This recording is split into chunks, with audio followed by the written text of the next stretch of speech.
in your house, in your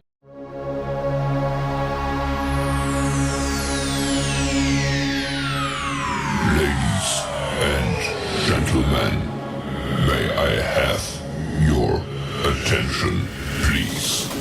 The show starts in 10, 9, 8, 7, 6, 5, 4, 3, 2, 1, go. Yeah. In your house with O'Con. Hey, O'Con in your house. Hollywood in your house. Hypocrisy's head in the clouds. Curating all kind of loud. Wrestling in front of the crowds. Paragon's holding it down. Anybody can get it. Josh Joseph standing on his decisions. He is the voice. There is no choice. We as them boys in your house making wrestling noise. Moving fast just like cruiserweight action. In your house is the perfect distraction. Pumpers in your ears when you in traction. Get this work with some wrestling action. Smoke.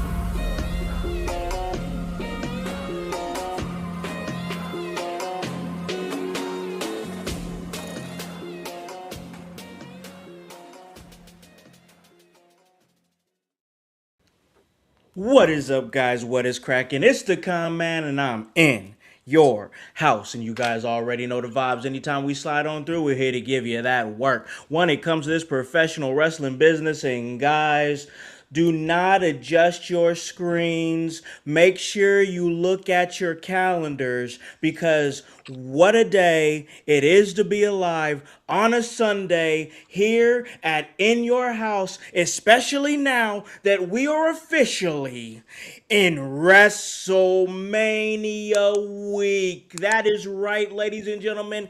It begins here. Now, WrestleMania week, we got Monday Night Raw going down tomorrow. We've got Smackdown on Friday, and then the big shows are going down this coming week. And hey, you can hang out and kick it within your house, because, of course, when you do what we do, this is the busiest time of year for wrestling coverage. And man, we had to do it big, because not only is it WrestleMania week, it's also part 2 of the content creator series, where we bring on other amazing professional wrestling content creators. Come on, and we vibe with them, talk about them and everything that they do. And then, hey, we just talk some wrestling, and we're about to get to that guest here in about a second. But before I do that, I got to do my due diligence and bring in and on my brothers here in your house, starting with the man himself. Well, I don't want to say he's a man. Right now, he's a young boy. He's the young boy of In Your House. That's young Boi Bryce. What is up? What is up, y'all? It's your favorite young boy, the old young boy.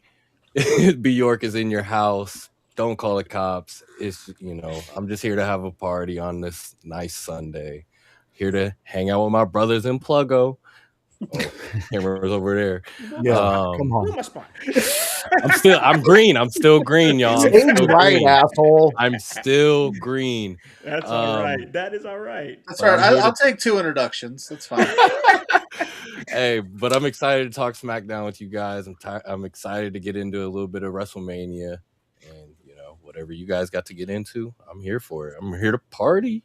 Yeah, man, that's what we are here to do, because once again, it is WrestleMania week, and we are here to catch a vibe. And normally when I'm catching vibes on any show in your house, of course I got to bring my brother over here. He's my right-hand man, and he's the producer of the show. On Wednesdays, he's the educator of Extreme, but every day, he's the voice. Josh Joseph, what is up, brother man? How goes it, house? How goes it, household? Yes, B. York is here, the oldest young boy you'll ever meet. The motherfucker's in his 30s. So, like, you guys, I'm 30. I'm Young 30. boy. 30. so we could literally get him in like a fair and be like, he's the tallest midget we got. It's things like that give us the fun vibe here. But I'm so happy here to be with Bryce, one of the youngest guys creatively to In Your House. Let's not say he's too young, because we got Zay. That boy's a baby boy from New Orleans that you got to watch. That kid, he's going to go places, and I don't want to be anywhere near him, because those are going to be some scary places. But Pluggo's here, longtime friend. It's so awesome to have you here with us, because you were at the start of my journey and going to live shows and meeting you. And I kind of seen what you were doing and said, I can keep going. If Pluggo can fucking do it, I can do it. So thank you, Pluggo, for being here within your house. And I'm ready to talk some Mania and Smackdown. That's what I tell everybody. If I can do this, anybody can do this. Dude, that's what you told me at my table. You said, if I can do this, man, you can. I'm glad that it resonated. Man, I just think that's cool, bro. Like, for me, that's cool, because seeing where Pluggo you've gotten, man, and the things that you've done in your life and here in professional wrestling as a content creator, that's the stories that that resonate with me. You know what I'm saying? Because I'm on that same grind, that same push, trying to make those things happen. You're doing it, I'm doing it, Voice is doing it, and it's a different grind from somebody that is able to do the content creation thing and do fully immerse themselves in the world of wrestling at any time, at any time. But we, as husbands and fathers and whatnot, we have to distribute that time. You know what I'm saying? We have to distribute that time. And the grinder that I know Voice is, the grinder that I know that you are, Pluggo, I have no doubt in my mind that if it wasn't for the fact that we had families, which I wouldn't trade my family for the world. I'm sure you gentlemen are the same way. No, I'm just kidding. I know we gotta put them over, bro. She's All right, we gotta put them over. She's in the chat. I miss this. Yeah, she's already in the chat. I was gonna say, you better put them over. You gonna be in the dog. You gonna be you gonna be creating content on the couch, brother. It's a nice couch. It's a nice couch. I'll tell you that. I've been there a couple of times. But my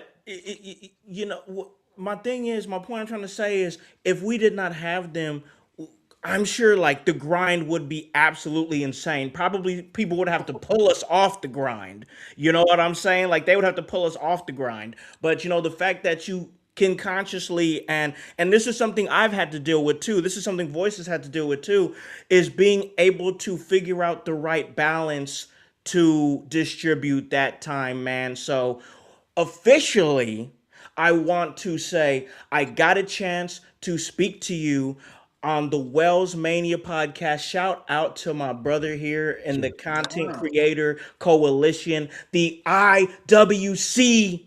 C is what he calls it, Indiana Wrestling Content Creators. I was on a podcast with him and met Pluggo through that podcast. From that podcast, I started following Pluggo's work and seeing the amazing work that he's doing, contributing to professional wrestling. Fast forward to the Expo, the Squared Circle Expo in Indianapolis. Once again, like I said, a transformative weekend for In Your House. And I got a chance to officially in person meet Pluggo. And you are a vibe, bro. Very cool person. I am so happy that the In Your House table was a place that you can use as a checkpoint when you needed somewhere to go. So I'm happy we was able to provide that. I'm happy that I met you, bro. You do some great work on your pages for professional wrestling. Ladies and gentlemen, pro wrestling content creator Pluggo is in your house. What is up, brother man? Oh, thank you for having me. All the kind words, man. Whew. I mean, shoot. That's what we do I here. appreciate that. I appreciate you having me on. It was, like I said, it was a pleasure. I met Josh. Like he said, years past. It was nice to get to meet you and all of the Inner House crew. You guys were awesome to me at the expo. That was great. It meant a lot. Because, like I said, it was my first one, so I was like, I don't know where to go. And you're like, if you ever need a place to come by, and then yeah, you guys were awesome. So thank you for having me, man. No problem, dude. Hey, bro, in our eyes, you're in your house, your family around here, bro. So we're always gonna take care of you, man. And Yeah, we you got got Dr. Phil coming in for your introduction, man. I was waiting for House to be like, "We'll be right back." we'll be right back. Oh shit, that was commercial break. No, but let's hit that chat real quick because we do have Mrs. Pluggo in the chat. Yeah, we do. She says hello, friends. Hello, Mrs. Pluggo. We Yeah. appreciate you dropping in. So nothing but love there. And then we have it's Brucey. No, he says, Oh, well. What are we doing here? Are we oh, doing a strap in, Gertner thing Pluggo. here? Are we doing a Yeah, Gertner? Are we doing a you know are we what he's doing a about to do. quintessential stud muffin thing here right now? All right. He's he's about to say some insulting shit to one of us, so strap in and get ready. You listen, he's rolling his dice. He's about to pick which one of us. We've got Darvon Smith in the chat. We have got Scrap Lotto in the building. He's on demon time, ladies and gentlemen. Bruzy says, damn right. But listen, I got to talk to you guys here on the panel and out there in the household before we get into our official discussion because we do got to talk SmackDown. We do got to give WrestleMania Night 1 predictions because it's Mania week. All right? So we got to get this thing started right. But I got to tell you, I got my weekend started right at Emerge Wrestling in Columbus, Indiana. Emerge Big Business. And business was dealt with, and I handled it because I made sure that the world's most dangerous game in your house member, Paragon, got the victory last night at Emerge against Matt Diesel. I did it by any means necessary. Voice, you saw the video. You saw what went down. Hey, I got to give it to you, bro. What do you think? Because I know you get real analytical on the wrestling stuff, man. What you think? You saw it. Well, the clip I seen was what, about a minute and a half. Yeah. It was a assault. That's what happened out there in that wrestling ring. You and Paragon took over and made sure that your names were heard and remembered for weeks to come. I would say this though, House, from what I seen and the amount of Emerge talent that is on that roster, the next time you step through those doors, you better keep your head on a swivel, my friend, because you delivered some things you might have to pay some receipts for, my friend. I know, bro. Boots were laid to people. Well, one person, and Paragon. Wow, Paragon's a monster. Always has been, always will be, and I know he can handle himself very, very well inside that ring. But by the sound of the fans and by the faces of the roster, Paragon's not in good graces right now. But Paragon he's phenomenal in the ring. If you haven't seen Paragon, I advise you to go check out his YouTube clicks, go out there, get some merch. I got some Paragon merch. He's a feat to see in the ring. So I love where Emerge is rolling right now. But I do have a little, because I'm invited to one of these coming up. So are you throwing me to the wolves, bro? No, bro. You stir up all these sharks in the water, and you're like, "Hey, man, come with me." You need some backup. Listen, Yeah, surprise battle. listen, but I'm on a mission, bro. I'm on a mission, okay? My mission is this. I've been with Emerge Wrestling since 2021. And in that time that I've been with them, I've done many different things. Commentary, backstage interviews, but nothing more that I felt more pride than my manager work. I have managed world champions at Emerge. I've managed Outbreak champions at Emerge. And now my goal is to get the Emerge Tag Team Championships so I can become a triple crown professional wrestling manager and Emerge. I love it. That's my new goal. That's a great goal. That I've, is a fantastic goal.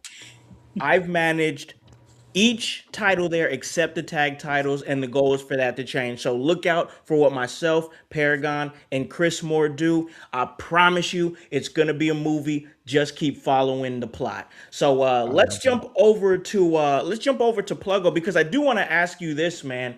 I have questions, and my question is this, because you're a content creator just like myself, and we all like, there's always different ways that you've jumped into this thing, that you've put the camera in front of your face and decided, I'm going to give my opinion on professional wrestling, and then gain a following from it. How did that start for you? How did this whole journey of not just like, let me know when your love for wrestling began overall, but then let me know how it transitioned to how you started doing what you're doing now.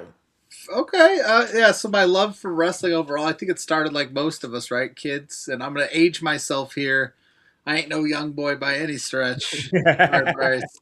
WCW, Monday Night Wars, Attitude Era, early on, like that's where I just remember, like, and I was a WCW kid growing up. I tell everybody famously, Welcome to the club. it started an hour earlier. It was an Yep. hour longer. Yep. But I mean, once that's the war started, you're flipping between the channels. So that's where the love of it really started for me. Was like, that's just, I remember every Monday night just had to be there, and then I would just pay attention to it throughout the years, and then I think I fell off of it a little bit around high school. Yeah.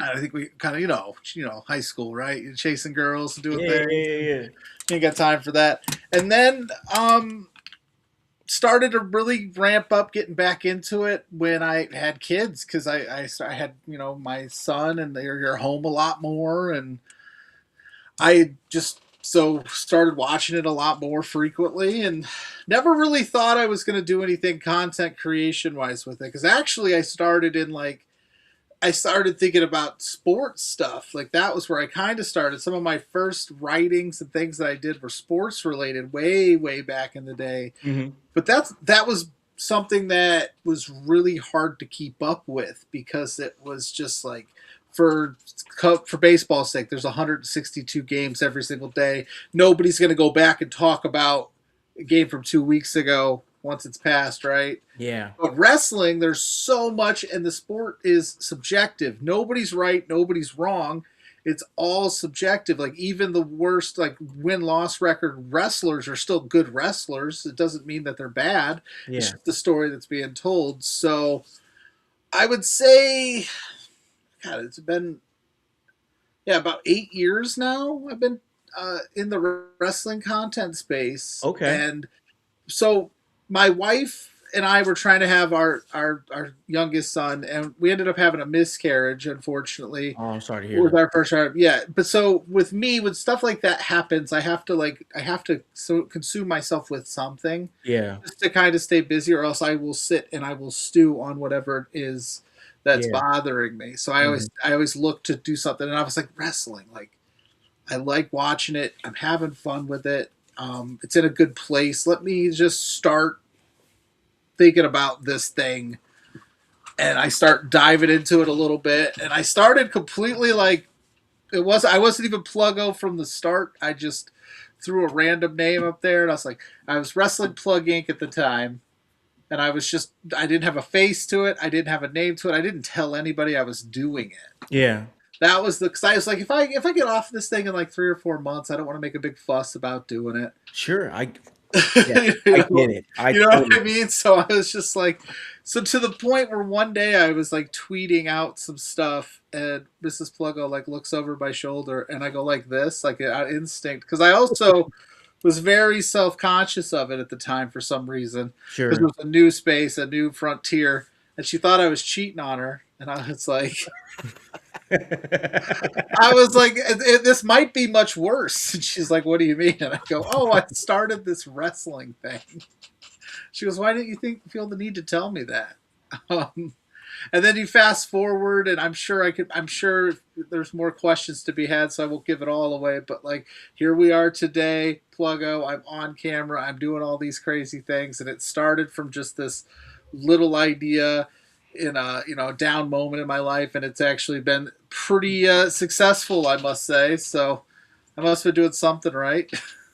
Yeah, man. No, I trust me. Everything that you're saying, I totally resonate with. Like in your house, just completely an idea, a thought. That's all it was, bro. I remember it because I was working I was working at a trucking dispatch job, and literally like at a really low point, me and my wife were together and we were both out of jobs. Like we were in call center work, and call center work is not stable. Not stable at all. So we was both out of work, so we ended up having to take a dispatch job, a trucking dispatch job recommended by her uncle who worked there. And man, I did not want to be there at all. I mean, I it was literally just, it was not what I wanted to do. It was just a job I got because we needed to get a job, one of those type things. And I would always, the good thing about it was the people. The people I worked with were great. And I met a couple of people there who were wrestling fans, so we would always talk wrestling all the time.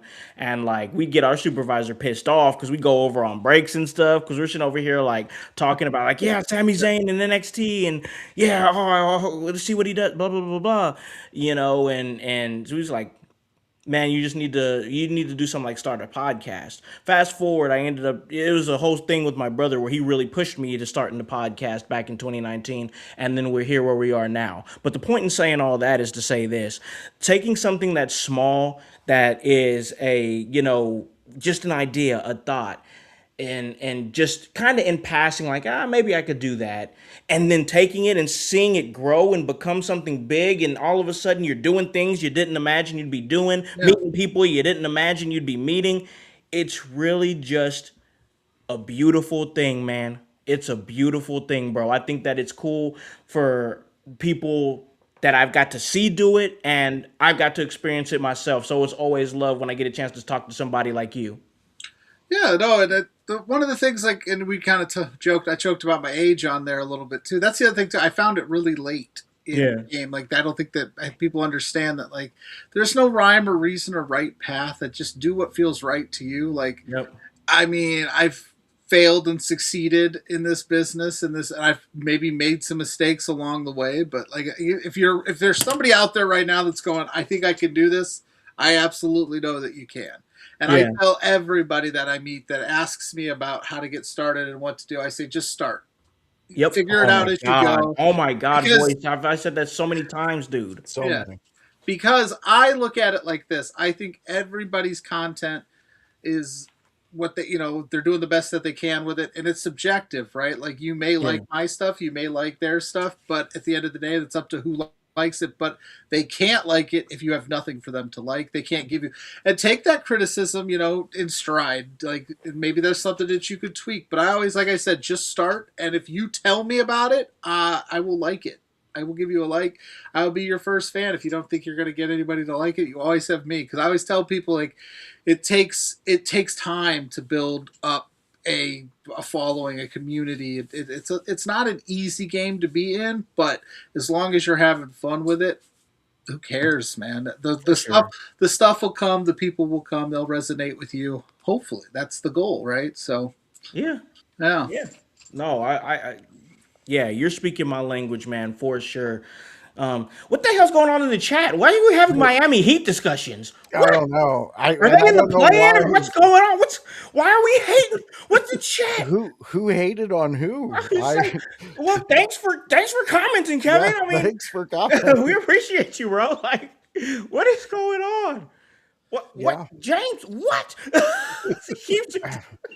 Yeah, chat's going crazy. That is unhinged. What unhinged. I like it, bro. We like the engagement. Let's keep going. But all right, let's keep this conversation going as well with Pluggo, because listen, I want Voice. I'm gonna let Voice stew on what he wants to ask, and the reason why is because like the background that Pluggo and Voice have. So I'm gonna give that a second. I'm gonna throw it to Bryce here.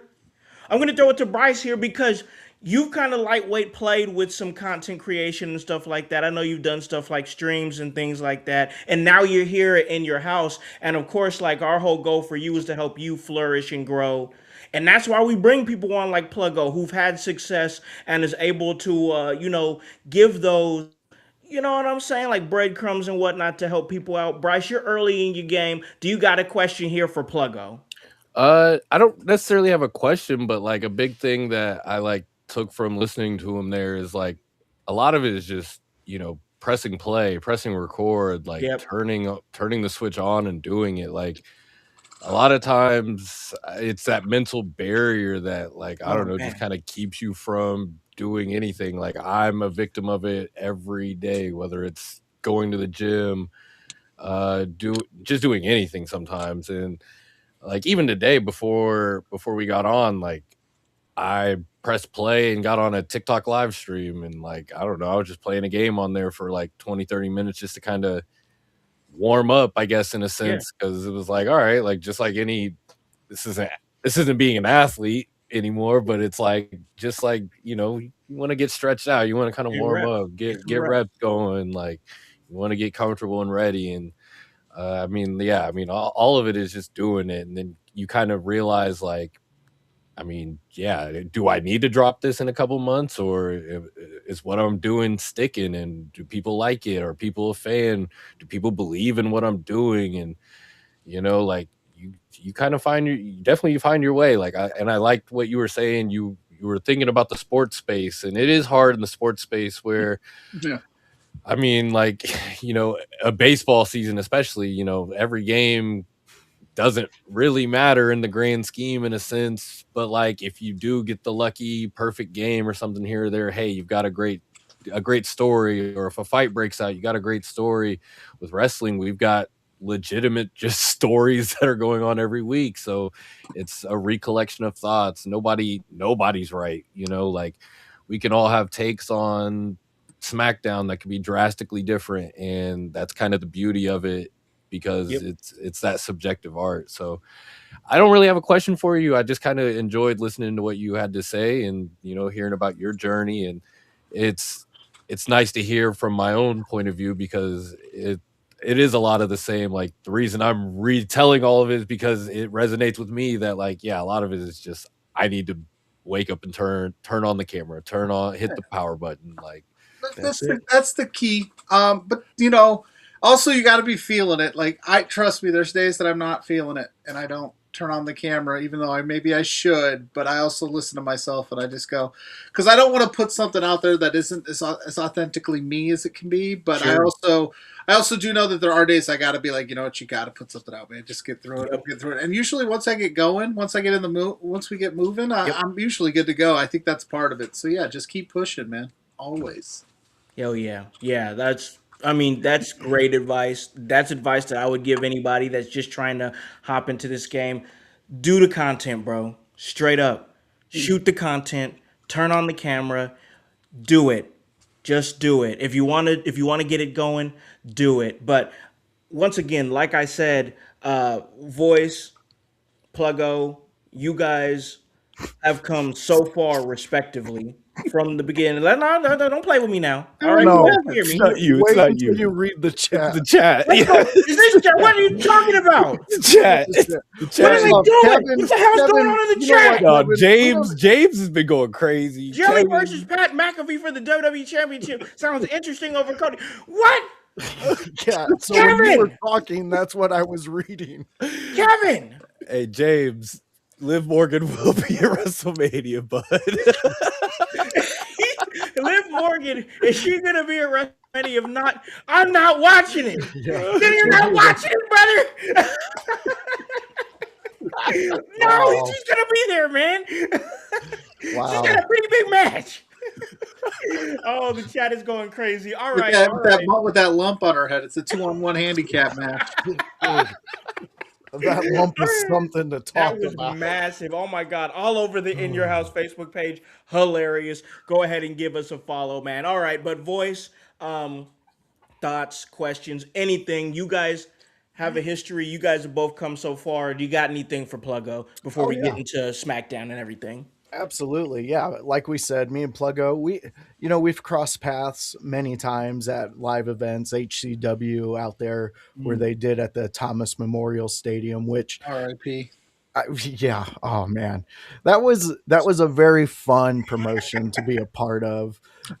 Definitely a wild promotion, but I enjoyed the roster there. They were good guys. I mean, that's where I met you, Eric Dillinger, Isaiah Moore, guys like that who I still follow.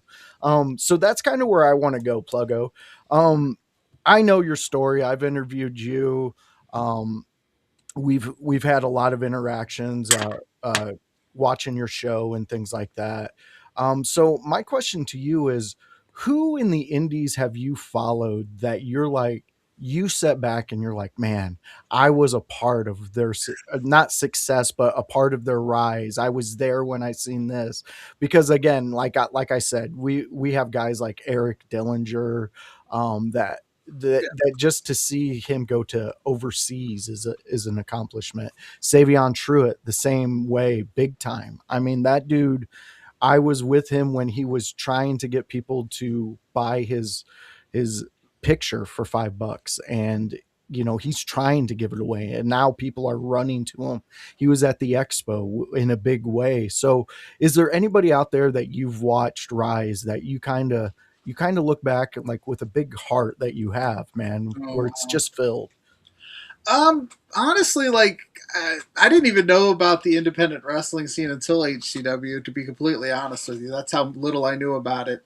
So for Dale and John to like let me in that roster and those guys kind of like, so that's kind of how I started. Like that was another way to branch out and get more eyes on my stuff as well as other people. Like the indies was like I started just like I'd go to these shows and I'd be like, nobody's giving these guys a voice, and so I started doing written interviews with them, and that's kind of how it spiraled. So like you mentioned Isaiah Moore, getting a chance to like see him go and be on AEW and Yeah. do some AEW dark matches was really cool, knowing like, hey, I got to Jason Hotch right now.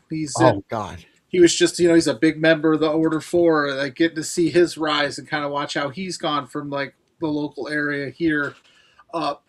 And it's just like it was. I mean, there's so many of them, and then now I get to work with a lot of the Canadian independent wrestlers for Love Wrestling, so it's fun to watch their growth. Like I just love watching anybody succeed.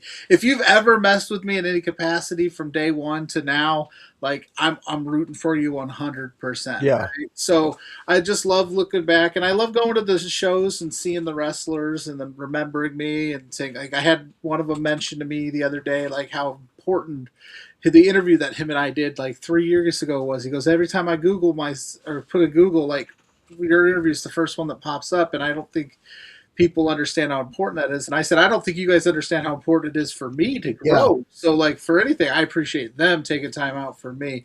But it's awesome to get to watch like Sam Beal's another one. Like he's grown up. He's good, yeah. He's so good getting to watch him, and I just love watching people succeed. And I don't know if I'm a big part of their success or not, or if their story, but it's fun to kind of look back and see like, oh wow, yeah, I remember doing an interview with so and so, and look at him now. Like that's kind of crazy, but Yeah. it's been fun. It's always fun, and I will do anything I can to help put those people over whenever I can. So Yeah.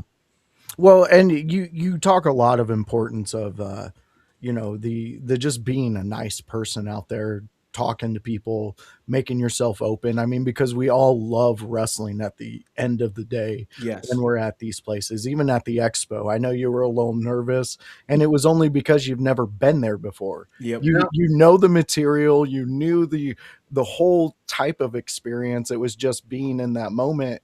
And then 30 minutes later, I see you out there ripping cards with people, having fun. Hell And yeah. it's like you kind of sit back and you go, as a friend of yours, you go, Pluggo found a spot. We'll catch up later. Let Pluggo go. So with that type of energy you bring to it, love wrestling, you brought that up. Mm-hmm. They are very important in the indie world when it comes to that mindset of wrestling, just the love of wrestling. Mm-hmm. How was your link with them, and how did you link up with them, and how is it going today? Oh, well, that's fun. Funny you shall ask. No, so kind of like the vein where I said, like, when I kind of got into this business and into this thing, like, the initial goal was, because I kind of knew what my limitations were as a creator at the time. Yeah. So I was like, I want to put people over as much as I can. And I'd like to, like, help out wherever I could, that's why it's like, I was kind of a faceless name at the time. And one day I was watching Mr. Warren Hayes' show. One of the guys that I look up to in this business, one of the best in the game. He's a mentor, whether he wants to believe it or not. Anytime I've ever had a question going, as I grew into it, he made time for me. And I'm watching his show, and I'm a huge fan of his show, and he had Spencer Love on. And I just loved their back and forth and their vibe. So I just started following Spencer. I was Spencer's amazing. Right, I'm just going to follow this guy. Like, why not? Like, he's funny. He had a good back and forth. He seemed like he was a guy that I would want to talk to and hang out with. I don't know if he feels that way today about me. Would have to ask him, because I have spent a bunch of his money. But so then, like, long story short, he was launching his own thing. And I just was a fan. Again, just a fan. Just followed it. Was in the chats. Just doing my thing. And then one day Zach he used to do a weekly NWA Power when NWA Power was cooking back in the day. Oh, I remember. He would do a show. And so I just tweeted out, like, he was looking for a co-host. Like, just, hey, like, this would be a cool opportunity if anybody covers NWA. You should jump on this because these guys are great. And Zach messaged me and goes, hey, man, do you want to do it? What? What? Me? Little old me who's only done a few streams here and there with, sure. Like, yeah, I guess so. And so, like, I'm all nervous. I'm taking all these notes. I'm writing everything down. And then, like, I get into the mix with Zach, and my vibe is my vibe. And Zach, if you know Zach and I have two different styles for sure. And I kind of love, like, now I kind of love getting at Zach a little bit and making him break. But I was so nervous to be a part of that, I didn't want to screw it up. But I must have did something right, because then Zach went back to Spencer and they had a conversation like, hey, WrestleMania is coming up. We want to ramp up our content. Would you want to join us? And I was like, me? Yeah, sure. And and I'm always the type that, like, if I'm going to join something, like, I want to do something. So I, of course, anything you guys want, just let me know. I will sign up for all of it, because I don't want you to think I'm just here to be here.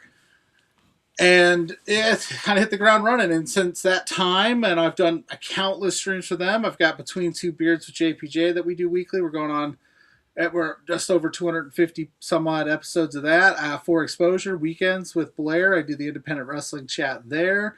Anything that those guys need, they let me do the post shows over there. I've got to do some incredible things. Like, I've got to go cover Royal Rumble when it was in Indy for them. I got to go to Cleveland and cover a SummerSlam. I went to do WrestlePalooza. Like, I've got to do a lot, and I've gotten to meet a ton of amazing people and get to interview a lot of cool people throughout that time there, and a lot of fun wrestlers. Like, I think still to this day, don't tell Spencer, but I still think I have the biggest interview on Love Wrestling's channel right now. I know he gets upset about it every time he comes to. What can I say? No, but those guys are great. Those guys are fantastic. It was a place that I joined where it was like, I wasn't going to just join somewhere for the sake of joining. Like I said, I want to be able to do things. I don't want to just Yeah. not do stuff. And then also, like, I wanted to know that my vibe fit what they want to do, because they're great people, they're nice people, but I know I'm also a little bit out there in terms of what I find funny and Yeah. what I like to do and my sense of humor. And so Spencer and Zach have been nothing but supportive of that. JPJ and Blair, my co-host, have been nothing but supportive of like the decisions that they usually run with it, or we tweak it a little bit to fit everybody's needs. But it's been awesome to be a part of Love Wrestling and watch the growth of them, and I get to be a part of it, which I think is fantastic. Like you said, like to watch those independent wrestlers, because we're going on 47 LPW shows coming up next in a couple of weeks here, and it's been crazy to me that I get to talk to all of that roster, and they get to yell at me, and it's all fun. Yeah. I absolutely Awesome. I love the whole vibe over there. Spencer, he for some reason, that dude, I just get him. I just understand his chaotic weirdness and He's his the nicest guy in the world too. dude. He is so it's so cool to see guys like that who, like we talked about, you take that small idea and you just run with it, and success just follows you with it. And that's what he's doing over there. Love Wrestling fans, if you're a big fan of wrestling and talking, I highly suggest go following them, go see what they got. I guarantee they have a content creator for you that's going to fit the way you like to absorb this information. And Pluggo is one of them that I found. And our stories are so similar with the way it is. It's like I don't think everybody in IYH is going to understand my sense of humor, and then I put it out there and everybody gets it, and you find that family in which everybody accepts you for just the weird nerd that you are, like that. And that's what I love about this world, because it went from your wife thinking you were cheating by doing this, and you're just like, no, literally Oh, I am so self-conscious about the things I enjoy that I am hiding them from you. it wasn't even that. It was like I said, I just didn't want to make a big deal about it. And I know her; she's a huge fan of mine. And I don't say that like a cocky way. She supports anything that I That's want not, to yeah. do. I'm Dude, always So I knew, like, if I showed it off too soon and we dove into it 100%, because she did all this back here for me. Like, she was, damn. she's, like I said, she's the one that's like, go do the podcast, go Yeah. do the spot, go do whatever you got to do, go to any event you need to go to. Hell yeah. We'll have your back. So, and then like Spencer, to like tie it all home with him, he told me one time in passing, because like I said, I wasn't Pluggo until Warren Hayes started calling me Pluggo in his chats. And so I talked to Spencer one day, and I was like, I want to just, I think it's me. I think I was maybe starting to try to start a brand, and I said, I think the brand is me. And I think it would resonate more if I just made it more about like myself instead of Yeah. like a nameless, faceless brand. And he was like, yeah, no, go for it. He said, one of the things that we love about you here, and I'll never forget it, he goes, that you don't give a fuck. And he goes, but in the nicest context way possible, you just have this, you just go for it. And you don't and don't get me wrong, I still worry and I still think about things and I still get nervous in certain situations where I'm like, but he's like, once you get going, it works out 9 times out of 10 for you. You kill it. You have this, like, you're not worried about what could happen. You're just doing it. And he said that's like a good thing to have in this space. And so Spencer's been great. Like, he does anything you ever need, man. He's a a message away, like, hey dude, can I chat? Can I bend your ear about this idea I have? Or hey, I'm stressed out right now about certain things here or there. And he's always there to put you at ease. He's the man. Those guys are great. Yeah, I absolutely love your guys' rise and everything you're doing, and yeah, I can't wait to cross paths again out there in the wild. Oh yeah. I love it, man. I just seeing, knowing the story between you two. This is why I love to do this shit. This is why I love to do this shit, because you guys were in there in the beginning together, and both of you have come so far. Like, Yeah, Voice does amazing work for In Your House. I mean, he just does, and like the things that this man has had to overcome for him to be where he is at here, People have no earthly idea behind the scenes how far this man has come. And you never will. And you never will. It's none of y'all's business. But I'll say it on the air, Until though. the tell-all book comes out, man. Yeah, well, yeah. Until the- Once until those the- checks yeah. start coming in, then I'm gonna be an open book. Whole different bag, bro. But seriously, bro. Like, look at what you guys are doing. Look at the stuff that has grown from it. I just think it's cool. I think it's amazing. And it's one of my favorite things about wrestling is the brotherhood, the coalition, and whatnot that I've been able to forge and create and find for myself here. And that's all for the love of wrestling. Speaking of wrestling, we got to get into wrestling because we had Smackdown. It went down. This was the second to last Smackdown before WrestleMania. And we have Pat McAfee. We're talking about it right now because I have thoughts. Pat McAfee and his two large shades that he has to adjust every time that he speaks. And I'm a Pat McAfee fan, ladies and gentlemen. I love Pat McAfee. I like the guy. I know he's a bro with this whole jockey media sports coverage. I like it. I enjoy it. I think he's entertaining. What he's doing right now is pissing me off. It's pissing me off for many different reasons. And I'm going to go around the panel here and get everybody else's thoughts. But damn it, I'm getting mine off my chest right now. Because what are we even doing anymore? What's happening? He comes out, he has a massive surprise. I'm not going to talk about the fact that it's the right message, but the wrong messenger. Because at this point, it's been a week and we're beating a dead horse. I've heard everybody talk about it. That's the consensus mostly, is that it is the right message from the promo last week on SmackDown when he first debuted as the guy on the phone with Randy Orton. Right message, wrong messenger. But now, he's coming out, and his big surprise is that he's given 25% off WrestleMania tickets for night one alone. Just night one. Because nobody even needs to watch night two. Because there's no Randy Orton. Let's break that down. Wow. Let's break that down. First off, 25% off Saturday WrestleMania tickets.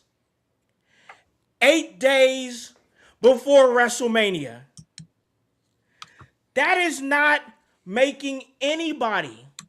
There is no family of four that is going to hear that you are giving 25% off WrestleMania tickets 8 days before WrestleMania, and they're going to decide, oh, you know what? Let me book $1,000+ worth of a flight,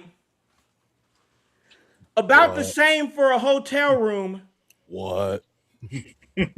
Travel. What? Food. What? And everything else that comes with it for a little bit of a discount. 25% on WrestleMania tickets. That's not even 50% off. It's not Saturday. half off. It's 25%. Just for Saturday.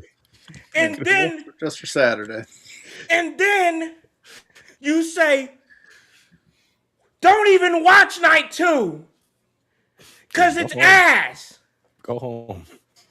What are we even doing? You're telling them not to watch the show? CM Punk's only counter, right, is to offer 50% off on Monday.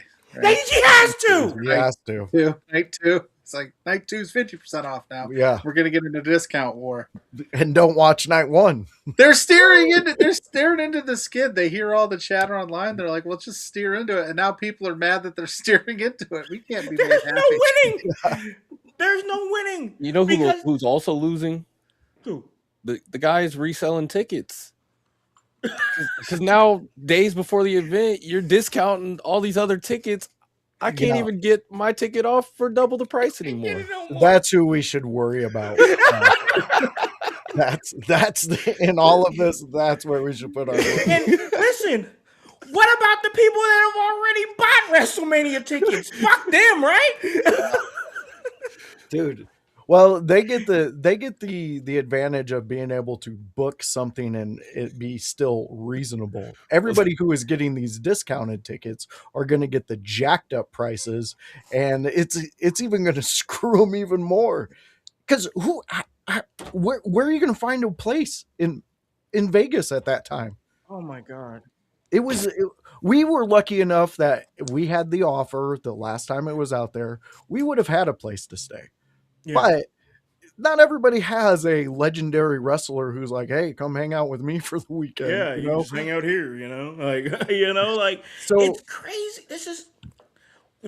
I'm sorry. This is actually wild right now. Like, this is seriously actually wild what we're seeing. Don't watch night 2. Don't watch it. This is a dude that's saying the business is terrible. Pat McAfee, once again, I want to say this again. I like Pat McAfee. This dude said the business is terrible. This dude said it's a business where 2 5'5" guys are doing 45-minute Iron Man matches. Brother, that's the other company. That's not the company you're at right now. I don't know if that was the shade at the other company, but that's not where you're at right now. And you're talking about the business is terrible. Okay, all right, because I'm about to hand this off. But I want to make this point. He says the business is terrible. It's awful. He hates what he's seeing. This is the same dude that was standing on his chair yeeting in excitement for 3 years. It didn't look, you didn't look like you was hating it then. It didn't seem like it was terrible. Listen, I don't know, man. I don't understand why we need Pat McAfee in Jelly Roll with Randy Orton and Cody Rhodes for the WWE Championship. The story tells itself. I get it. TKO, they're loving the celebrities. Some of these celebrities are hitting. I'm not going to lie. Lil Yachty, I think he's doing great work. I think he's doing good work. He's doing just enough, not too much, and he's not smacking Cody Rhodes in the ear and rupturing his eardrum like Travis Scott. He's doing just enough. Pluggo, I'm going to give it to Travis Scott shows up.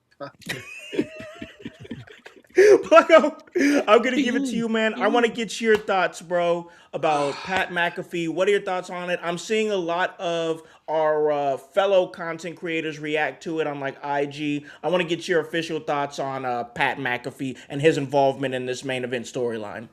I mean, they're doing everything they can to make Cody Rhodes this sympathetic babyface, aren't they? Like, the crowd wants to boo Cody, but they're trying to deflect at least until maybe they turn Cody heel. McAfee's saying a lot of things that I think a lot of us are already saying, and I think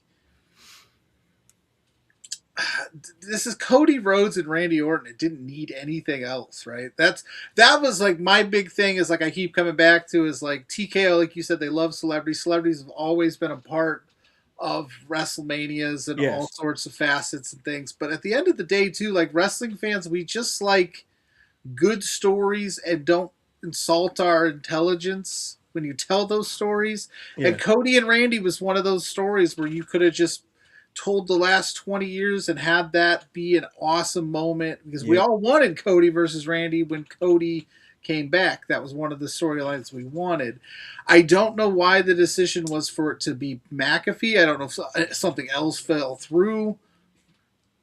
And again, he's saying things that we all haven't thought or said at one point. Yeah, maybe. But again, it's McAfee. I like Pat. It came off a little corny Friday night, like a little cornball towards it's like Cody.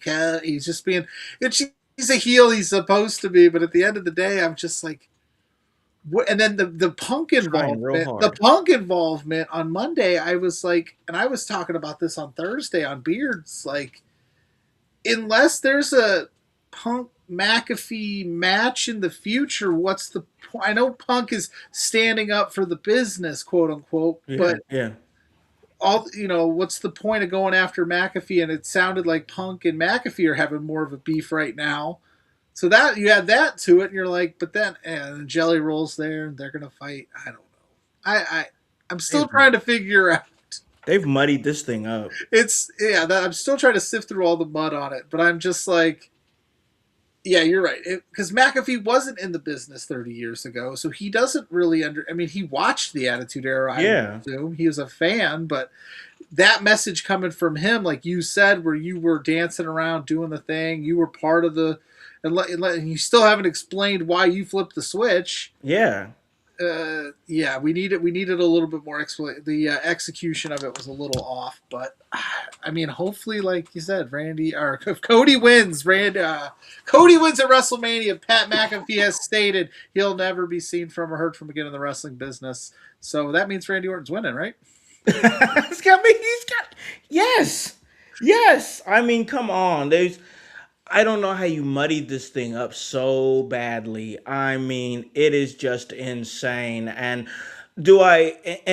I'll say this, like, and this was the point that I said, a lot of the other content creators were saying it, and I saw that Stone Pain had said that you might not like that Pat McAfee said it, but Pat McAfee's promos were good. And I heard that and I was like, all right, I'll give you that. The promos were good. There's not a lot of people out there who can take a mic and entertain you for good, bad, or worse for 20 minutes, and Pat McAfee found a way to do that. But once again, it's just not the guy we want to hear it from. It's corny. I don't like like the constant middle fingers. I was like, bro, like you flip off the crowd when as soon as you come out.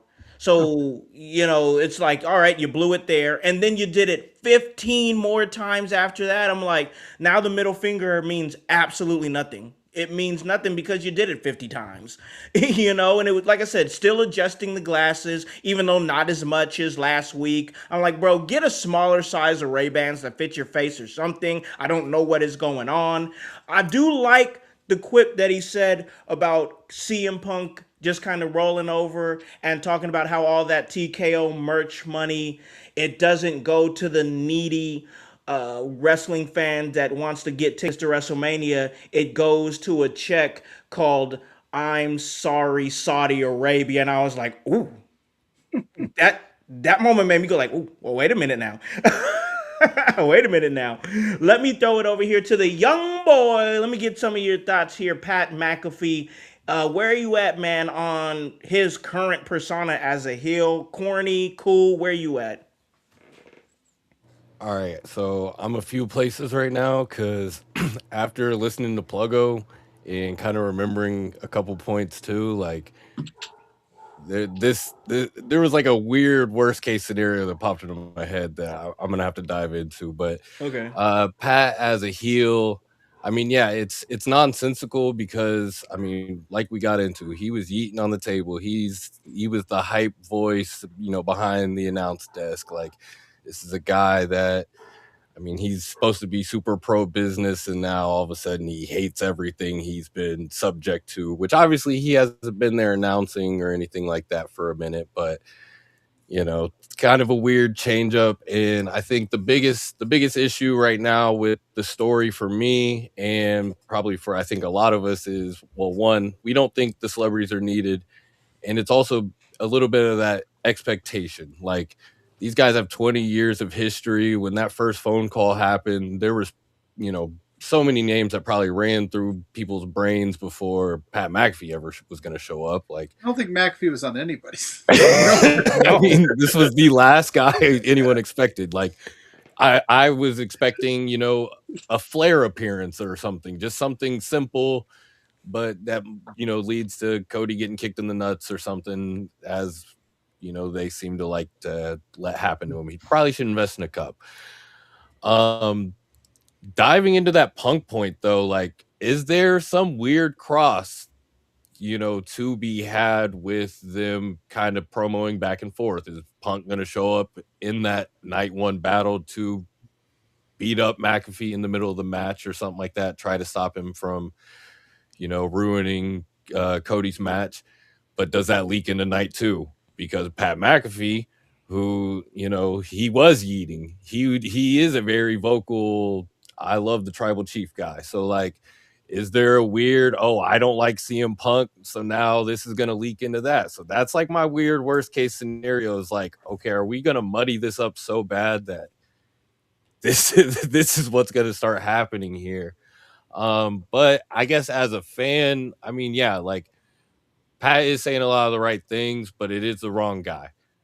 And like, I don't want to just completely trash it heading into that weekend because I want to be optimistic. I want to hope the story, whatever they are trying to tell, is going to be good. And I seen Cody put out I think it was a tweet, just responding to something saying like, I am the QB, and like right now, like I'm going to stay in the pocket and I'm going to run the play that's being called. And like, I'm just hoping, that play is a touchdown. You're not throwing a pick. Like we don't want to see somebody fumble, butt fumble or something like that, as we've seen years ago. Like we want to see a successful play here. So like, as much as, we can easily shit on what's kind of going on, like as a fan of the team, like I got to hope for a successful play here of some sort. Like, so I'm just hoping WrestleMania can be something. Yeah.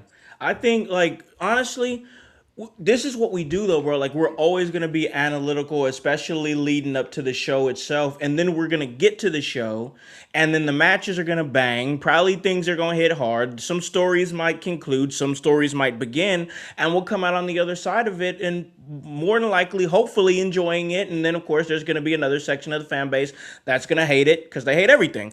So, they're just, once you find one thing that you hate, the whole show is terrible. And that's not how it goes. You can find the good, the bad, and the ugly in any wrestling show. That's exactly why we do what we do. We got OG Tony in the chat. He says the first promo from McAfee was good. The second was okay. But this story didn't need him. That's exactly the point I think a lot of wrestling fans are making. But let's get the thoughts from the voice, Josh Joseph. Where are you at on Pat McAfee's involvement in the night 1 main event? All right, I got 2 quick things because I think we spent way too much time on a mediocre punter from the NFL. Mediocre is crazy. What's gonna be? How many championships does he have? Name another punter that has the highlight reel as good as McAfee's. Come on, I'll wait. Name another punter. Just name Chips McCallahan. He was really good back in the 70s. So until he gets anyways, we're talking wrestling, okay? So what we're talking here is what we've seen way back in the day that we all loved because the man who was behind the storyline. This is the invasion gimmick, except McAfee is Heyman now. Heyman used to talk about the love of all the things happening he was doing the thing Stone Cold, and now we got the replacement. It's McAfee. He's doing the same shit. And then now they're adding him into main events, which is kind of bizarre to me. Why the fuck do you even need him in a main event? But again, we can dictate all these ideas that we have of who was on the phone, and everyone that we picked would have been way better. The Vince McMahon reveal would have been way better. You could have done Ted DiBiase Jr. and it would have made sense. Dude, there's so many.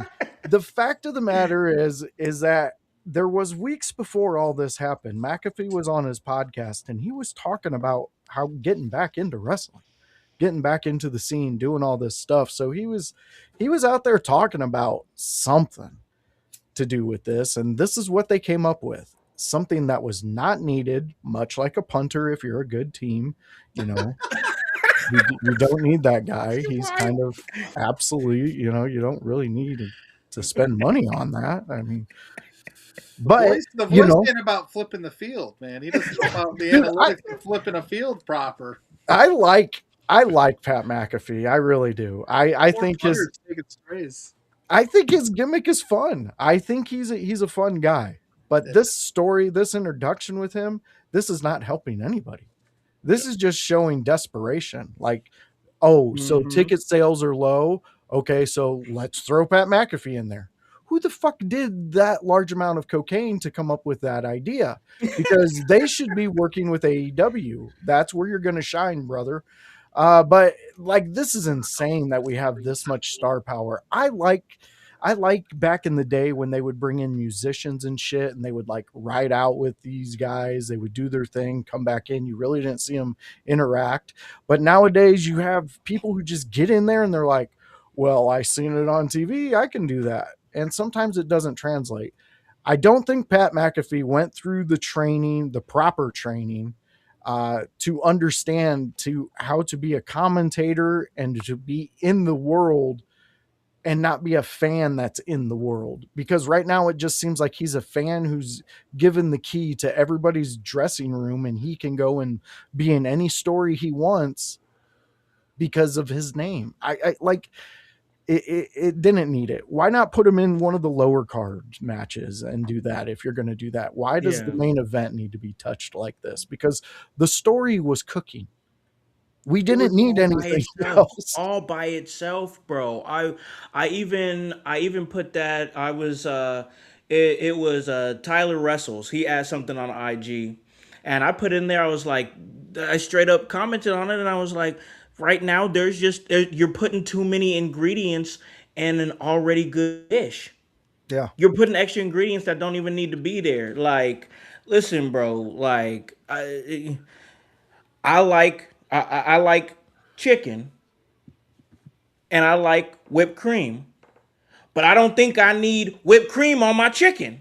You ain't lived yet. You ain't lived, my man. You ain't lived. I guess I haven't had that. Yeah. But how do you know that you won't like chicken and whipped cream together until you try it? Yeah. Well, okay. So, that is a whole chicken and other waffles are good. I enjoy those. I've had them. I like whipped cream on my waffles. Why wouldn't I like all those three? I don't know, man. You might man. Like, do you want the same thing over and over again, or do you want them to try new things or not? All right, they're trying new things. Whoa. We're gonna hit the chat. There we go. I got Bryce on my side here. I will give him that. They are at least, they're at least trying it. Is it hitting? No. Do they need to figure out a way to maybe swerve this a little bit? 100%. I give him the credit for at least trying it, but I do agree, like, this didn't need to be the spot that you tried it, but hey, because again, Randy Orton, when he beat the crap out of Cody Rhodes, the fans were kind of behind Randy. So then Randy beats up Matt Cardona, the fans are still kind of behind Randy. Yeah. I said the next logical step would have been Randy does something with Cody's family, because that's true heel heat right there. But they did the Stephanie thing on Monday, and people were still kind of like, they're blatantly showing us that they want Cody to be this babyface and they want Randy to be the heel, instead of just like, we could have just flipped it and we had to do a double turn at WrestleMania here where Cody has to do something super heelish to keep the title, or he loses it and he goes ballistic. On Randy. Yeah, like that would have sold us all a ticket, but here we are. Here we are. Thank you to Dodge Ram Trucks for fronting the bill. That's where he lost me too. Where it's like, okay, I'm with you, I guess, and then he's like, "Thank you to Ram Trucks for flip." I'm like, oh. Okay. He's like, I called Ram Trucks on the phone. I'm like, bro, no, you didn't. They really didn't even like front the bill. Like, they could have like put, a free, hey, 50 people get seats now. First 50 people to buy a Ram truck. Now you come to WrestleMania. Like, in your Ram truck. What are we even doing anymore? That's what I'm trying. All right. It's gotten too far off. Yeah. You know what I'm going to buy at the grocery store next time I'm out there? Whipped cream and chicken. And I'm going to make a video and show you how delicious it is. Oh, my God. We got to hit the chat. I want to know what the chat thinks about whipped cream and chicken. I want to know your guys' thoughts. Let us know. Whipped cream and chicken. Is this a thing? Is this not a thing? Let us know. Holler at us. Hear it in your house. I'm going to take 2 chicken breasts and just put the whipped cream in the center like a sandwich. Oh, my God. KFC Double Down? Yeah, KFC Double Down. Just with whipped cream. What are we doing anymore? All right, we got to move on here. We got to move forward here because we have more. Hey, you invited me. This is true. This is insane. All right. Let's talk SmackDown. I gotta admit, SmackDown was a pretty decent watch. There's a couple of things there that I liked that I think could cook. We did see the in-ring debut of Danhausen. That was one thing right there that I think they announced it right there on the spot. I was a little bit surprised because I thought that would happen after WrestleMania. I also thought we would get the Royce Keys in-ring debut after Mania, but it came before.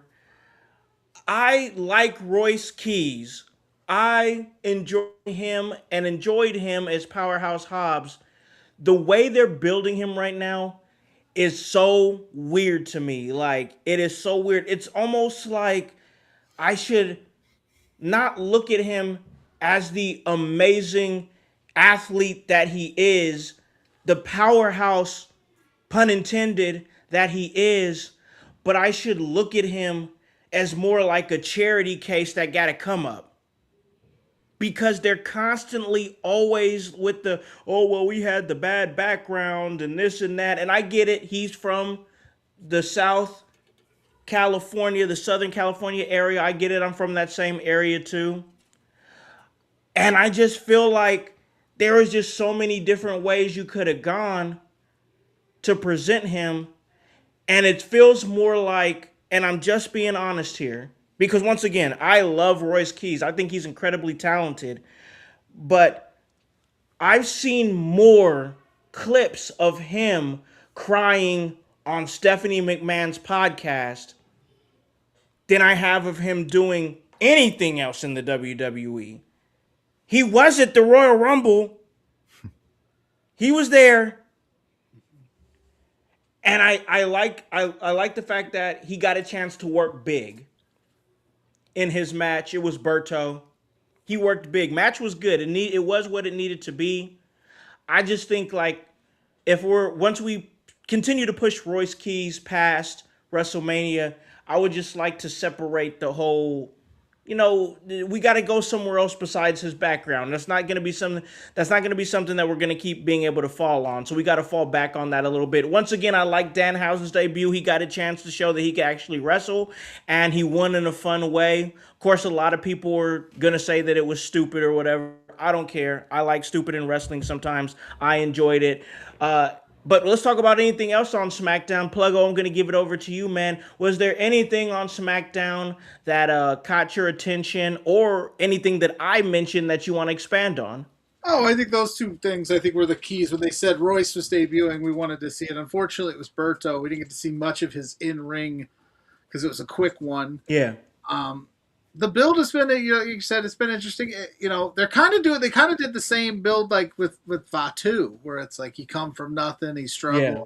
So they're kind of doing that with Royce. I like Royce. I thought Powerhouse Hobbs in AEW was awesome. I was sad to see him leave there, but I'm glad that he's finally going to get some matches. Danhausen and Kit, cool. I love that too. I was nice to see Jade and Io in the main event. Like that's always a good time for me. SmackDown's tough, man. There's not a lot of super exciting things happening on that program. They got to figure that out. Like, it's Monday Night Raw's been cooking. SmackDown, hopefully they can get the ship righted here after, because they took up a lot of the time with the McAfee stuff. But yeah, overall, like, it was a decent show. Like I said, I don't think there was anything outside. Like I said, I love the Rhea promo as well. I think that the Rhea, the IEO inclusion, the Jade getting under her skin thing, I think that was another one that I think they did too much on with the BFAB and the Michin inclusion, or it could have just been two badass women going one-on-one for supremacy of just two muscle-bound ladies just fighting for the top spot. I think that match is getting underrated heading into Mania. I think it's going to be better than we think, and I think I don't want to spoil it because that's night 2, so I won't say nothing.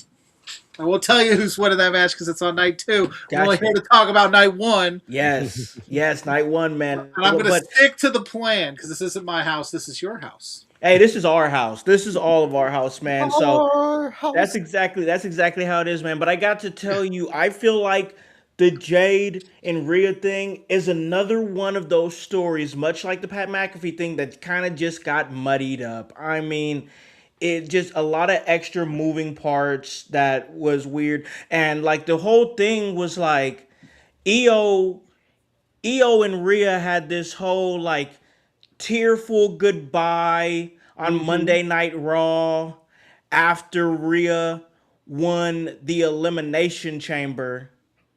And she's like, well, I got to go to do my thing on SmackDown.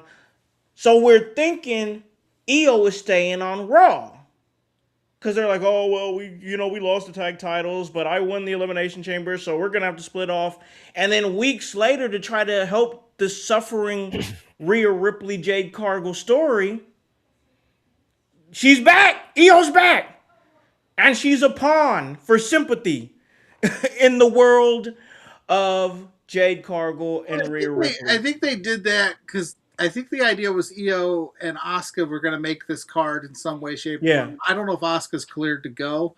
That's So what I think, keep hearing. So I think they were like, well, we got to do something with Io. We got to get her involved somehow. And this is, I guess, a way to get it. So hopefully we can get Io a match. But at least she's involved in some storyline heading into WrestleMania because I like Io Sky. I think there needs to be more of her going on TV. So I agree. No, I agree with that, man. I feel like, and this is, once again, this is just speculation, and then I'm going to throw it over to Voice and get some of his thoughts on what stood out to SmackDown to him.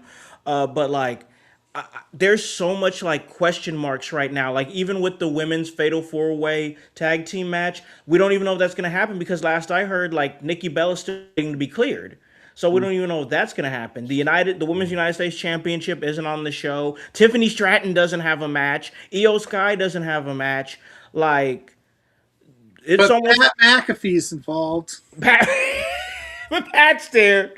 Pat's there. I'm So the almost thing, sorry. So the thing No, with you're the good. Bella's thing too is I think they were talking that Asuka might be the sub for them. Okay.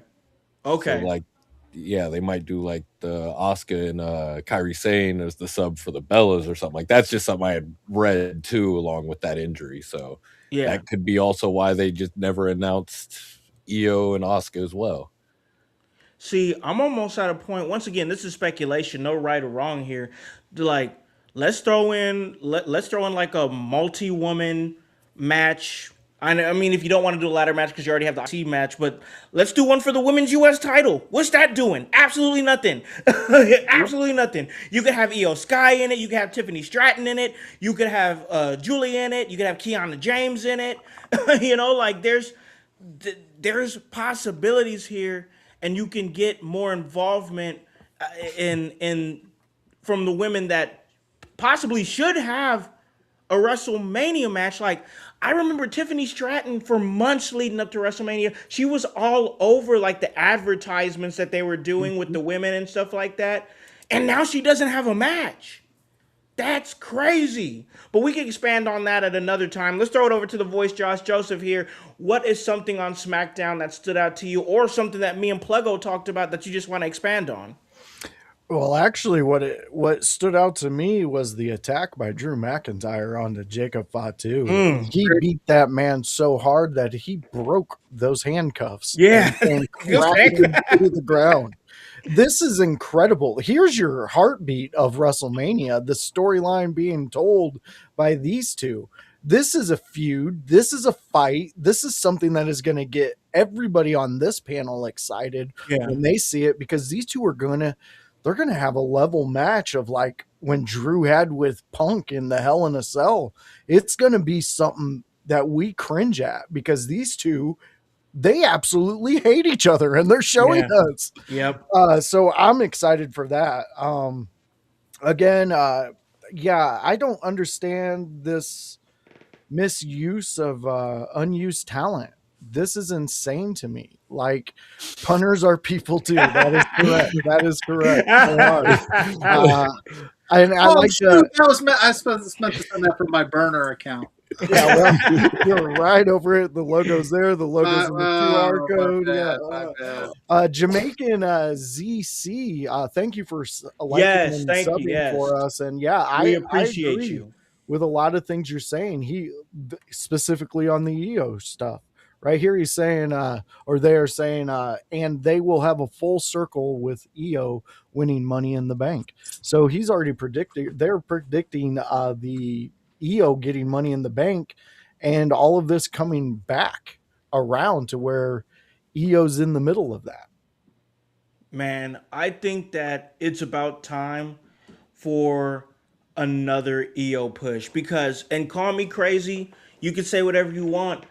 I think WWE is better when EO Sky is prominently featured.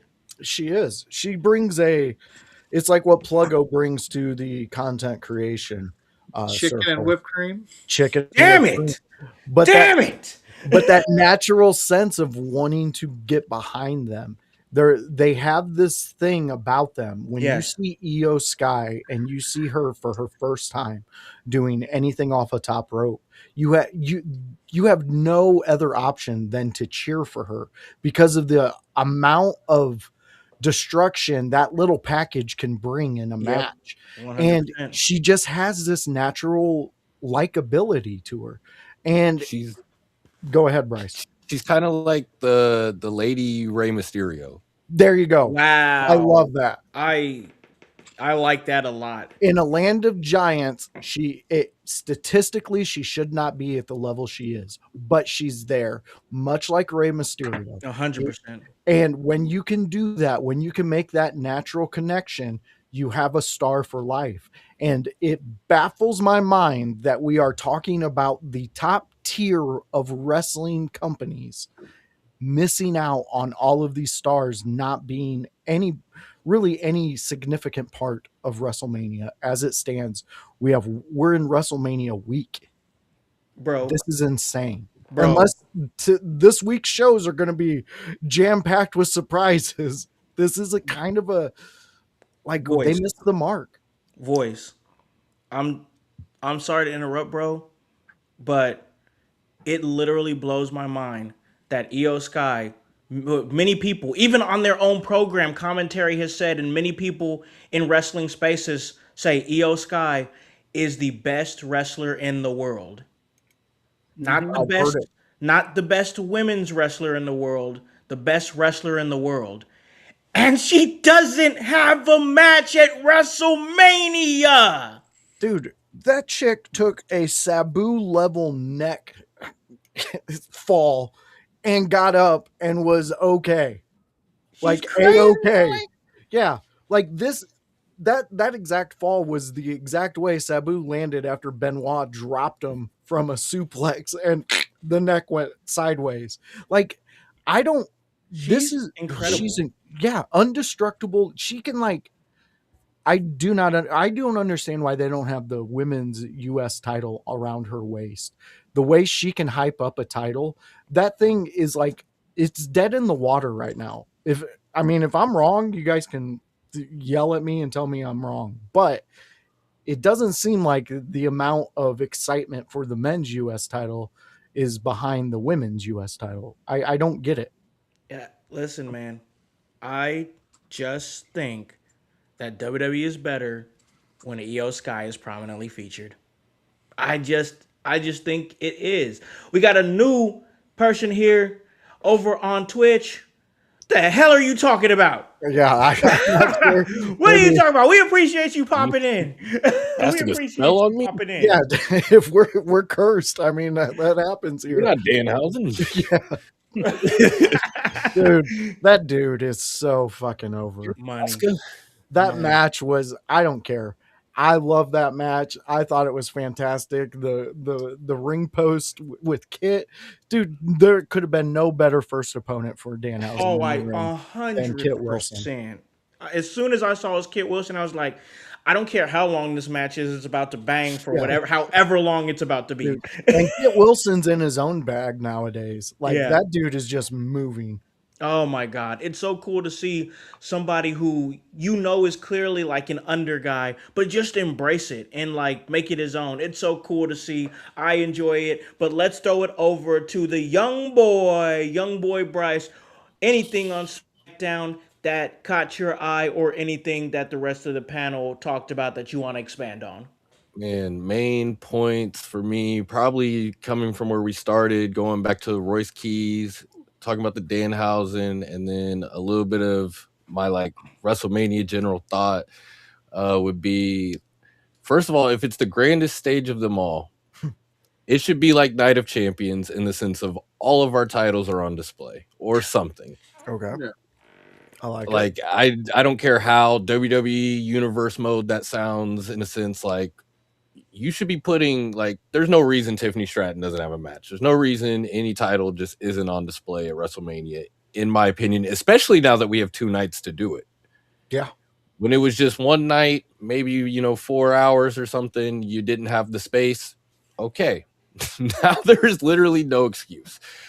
Bro, Io just Sky. to add to that point real quick, and I'm going to let you continue. Yep. I remember back in the day when you were a champion, you were guaranteed a Mania spot. You were locked in. Yep. Yeah. That's not the case now. Go ahead, Bryce. Well, there's 14 different titles now. Yeah, true that. Well, True yeah, that. I mean, it doesn't help. Io Sky, not only like, yes, she's the best, but like didn't she win the last 2 Manias? Like, and she was in bangers of matches. So there's just like, from a just general, like, okay, like I'm going to put on the best show possible. There's just no reason that you are like last What? year, from the second her match ends last year, isn't how do I put this woman on the card next year? Because that was She was in like at least 2 match of the year candidates last year. It At just least makes 2. Yeah. no sense. So that stuff, that's just my WrestleMania thoughts about that. But back to the show, Royce Keys debut. I agree. It was just disappointing. It's been disappointing in the build of like you said, it's just been like when you're watching the college football finals, the NCAA Final Four, and they're highlighting that player. But for some reason, we have to hear about how he was, his family was robbed when he was 8, and he tragically lost both his parents. And we have to continuously hear these things, which, like, yes, everyone loves a good story. Everybody wants to have sympathy for a guy. We want to have a reason to cheer this guy out the gate, I guess. But like, you don't have to harp on this every 5 minutes. Like, this guy is going to come out, and when he does his thing, he's going to make us cheer, because when we see this guy slam someone through the mat, or just his spine buster alone makes people cheer. it's gonna pop people. So you don't have to like run this whole sympathy story. Like, yes, he can do the podcast, but that doesn't have to be his build every week before he finally shows up, or the entire night before he finally debuts. And then he lost his cat mittens when he was 13. Yeah, it's like, man, I'm sorry, but like, yeah. But so I just wish they were kind of doing more with him, and I kind of wish he just maybe went to NXT. Like, I feel like there's a couple guys that you don't want to confuse him with, I guess, as a viewer in that route. But I feel like AJ Styles kind of said recently, like, everybody should go the NXT. I don't know if he said it recently, but everybody should go through NXT. Like, everybody should kind of go through that, and that way we can kind of really get to know him there, let him really get to shine, because there he can be the top guy. I'm not necessarily sure he'll ever be presented as the top guy on SmackDown or Raw, but like, that's where I would hope that he could kind of ascend to. And then my last thing is just Danhausen. Danhausen continues to be the best thing of the week. Whether it was the R-Truth segment where Truth and Priest kind of like, Truth gaslit Priest about who was calling Danhausen Oscar last week. He was. Whether it was that or the match where, quite honestly, a banger for like those 2 guys to go out there to give us what they did. Like, I didn't expect Danhausen to go take bumps. That match could have been "You Are Toxic" to "You Are Cursed," and he just falls over and gets pinned, and I would have been fine with it. Like, he just catches a cramp, and now he's getting pinned. That would have been great. But like, they went out there and had a great little match, and not only like is it just entertaining in the most goofy way. Like, I know you were saying people were probably saying bad things about it. This is the guy I show my friends who don't watch wrestling every week. When I'm watching Raw or SmackDown, I'm in a Discord watching with a group of 4 or 5 friends, making them watch wrestling, and the one segment a week they want to watch from both shows is Danhausen. Like, that matters, bro. That matters. It really does. Like, this is the most entertaining thing. It pops us all. It's so goofy that it works, and like, I'm just so happy that we got to see him wrestle. I hope this leads to, you know, a mid-card run of some sort, you know, Hurricane-esque, and Dude, yeah, give him an open challenge with the US title. I would love people getting cursed for like 3 weeks in a row. I'm telling you, if he just curses people and they just, it count a cramp before I like, dude, it would be hit my hilarious. move. It's like, yeah, that's it. That's all. He doesn't even need a real finisher. Like, I kind of hated his finish. That was the only kind of knock on, you know, that match, but I'm sure they're just experimenting with the little that. pump kick. Yeah. Yeah. It was, I maybe it'll build to more. I was with you. It was a little bit flat as a finisher, but I like the match itself for sure. And we got the chat chief, Antonio Fry, chat chief in there. He's saying, bring back the 24/7 title, Danhausen forever champion. All he's going to do is just curse everybody. He's going to keep his title the whole time. It would be a great gimmick. It would. Hey, you know how you beat, you know what? WWE, just call me. I've already figured it out. I've already figured out how we beat Old him. young boy. Give him the pen. Give him the pen. Oh God! All right. Somebody's gonna carry a mirror. Somebody's gonna have a mirror. It can't be real glass. Curse yourself. Don't make real glass. God. Oh God! Yeah, don't use real glass. That'll piss off CM Punk. You'll piss off Punk. You'll piss off Punk. All right, guys. All right, so we're going to hit our commercial break. But before we do that, before we hit the commercial break, because we're about to get it cracking on these WrestleMania Night 1 predictions. But first, boys, we have to hear from our friend. We have to hear from our brother. We have to hear from our guy. That is the badass construction worker. He's going to tell you guys that in your house are a bunch of Baconator badasses, and he's going to lead us into the break. We're going to talk WrestleMania Night 1 predictions after the construction worker and our break.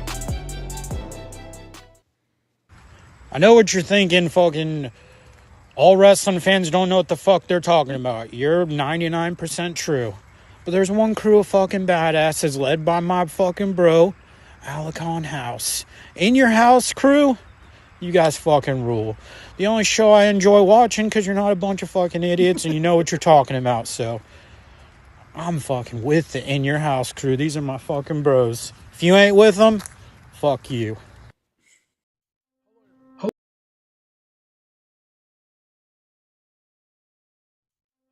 Hello everyone, it's the Pope Elijah Burke, founder and president of the Love Alive charity. I wanted to take this brief moment to share with you my charity's continued humanitarian efforts to positively impact the impoverished communities in and around the greater Jacksonville area. This cannot be possible without your support. If you'd be so kind, please take a moment to visit our website, love-alive.org, to learn more about the charity and its mission. Also, feel free to donate to our 501c3 organization that operates off of the donation of the public, which is you. Whether that be by website or via Cash App, $1 help makes a difference in the lives of others as we continue to positively influence many people by being the change that we wish to see in the world. Welcome to the Brainbuster t-shirt website where your favorite podcast team in your house lives. Look at all these fantastic options you have. If you want that sweet hype, we got it. You want to be divinely designed at yours. Have you lost your voice? We have all that voice merch for you. Are you just a part of the household? We got that too. Brainbuster Tees is where I YH live.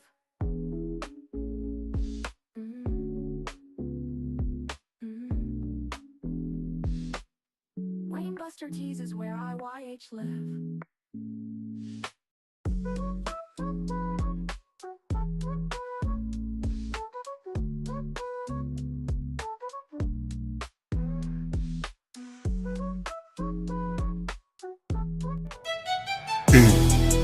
Hey guys, it's the executive producer of the In Your House podcast, Alakon the Con Man House, here to tell you on this commercial break to like and subscribe to In Your House on YouTube. Follow us on Facebook at the In Your House Wrestling Podcast. Subscribe on Twitch at Team IYH. And remember to follow us on Apple Podcasts and Spotify. And leave a review and 5-star rating. We thank you for your continued support. It all helps for us to stay charted and continue to give you that work. I know what you're thinking, fucking. Hey guys, what is up and welcome back here at In Your House. You heard the badass construction worker. Follow us in everything that we're doing. I am hanging out with my man, the young Boi Bryce, and of course the voice Josh Joseph, and we have got Pluggo here hanging out with us, and we talked some Smackdown. It was a great conversation. We broke things down. We also talked about chicken and whipped cream. But listen, all right, we've got to continue this conversation, and I got to keep the energy up for the podcast. That's exactly why before I went on the air, I took some goalie gummies. I got to show love to Goalie Nutrition because, listen, they do all the things for your wellness, help get you on that wellness journey, whether it be the ashwagandha gummies, whether it be matcha mind for focus, whether it be the apple cider vinegar gummies, or even the beet gummies if you have high blood pressure. It all helps you in your wellness journey, and we can help you on said wellness journey. All you got to do is go to goalie.com, get all those nutritious products, and at checkout, you can put in promo code IYH and get a 10% discount, and let them know that In Your House sent you. And check out everything we're doing on Facebook Live, on YouTube, on Twitch. And we go off the air here. If you didn't catch us live, you can go to Apple Podcasts and Spotify and listen to us on the podcast version. So now it is time because, gentlemen, we are in Mania week. We're here. And, we're going to be doing something really big, actually. So I'm going to throw that out there before I do the big thing we're doing here, because the voice, in all his greatness, in all his legendary status, I don't think that's a word, but we're going to use it. Legendary statusness has found a way to get more interactive with you guys out there in the household. You guys are going to have an opportunity to give your real-time WrestleMania Night 1 predictions as we go, but also Saturday night, night 1, you can join myself. You can join the voice, Josh Joseph. You can join the young boys in their full greatness. That is young Boi Bryce and young Boy Zay. You will be able to enjoy the Chaos Goblin, Kevin Calloway, divinely designed Danny O'Neil, and my wife as well, because we're going to be having a house party live stream. That is, we're going to be doing it right here on Facebook Live, on YouTube, on Twitch. We're going to be live watching and live reacting to WrestleMania Night 1 as a crew. It is going to be great. Super excited. If we couldn't do it together, because we are scattered across the Midwest and it is hard to get together, if we couldn't get together in person to do it, this is definitely the next best thing, and we're going to be able to join you guys out there in the household. So, voice, I'm going to give the floor to you because you are our producer and you do a great job. Could you please explain to the household how this live voting is going to work?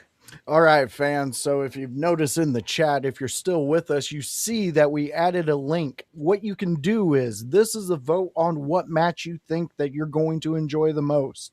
We're testing this out. So we're just trying to see what you guys are out there saying. So if you click the link, it'll open up another window in which you'll be able to vote on this polling.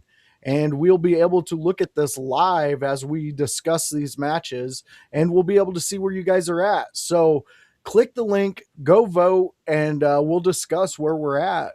And then on also night one and things like that, if this is actually beneficial, you guys are enjoying it, we will start adding more and have those pop up and keep engagement going.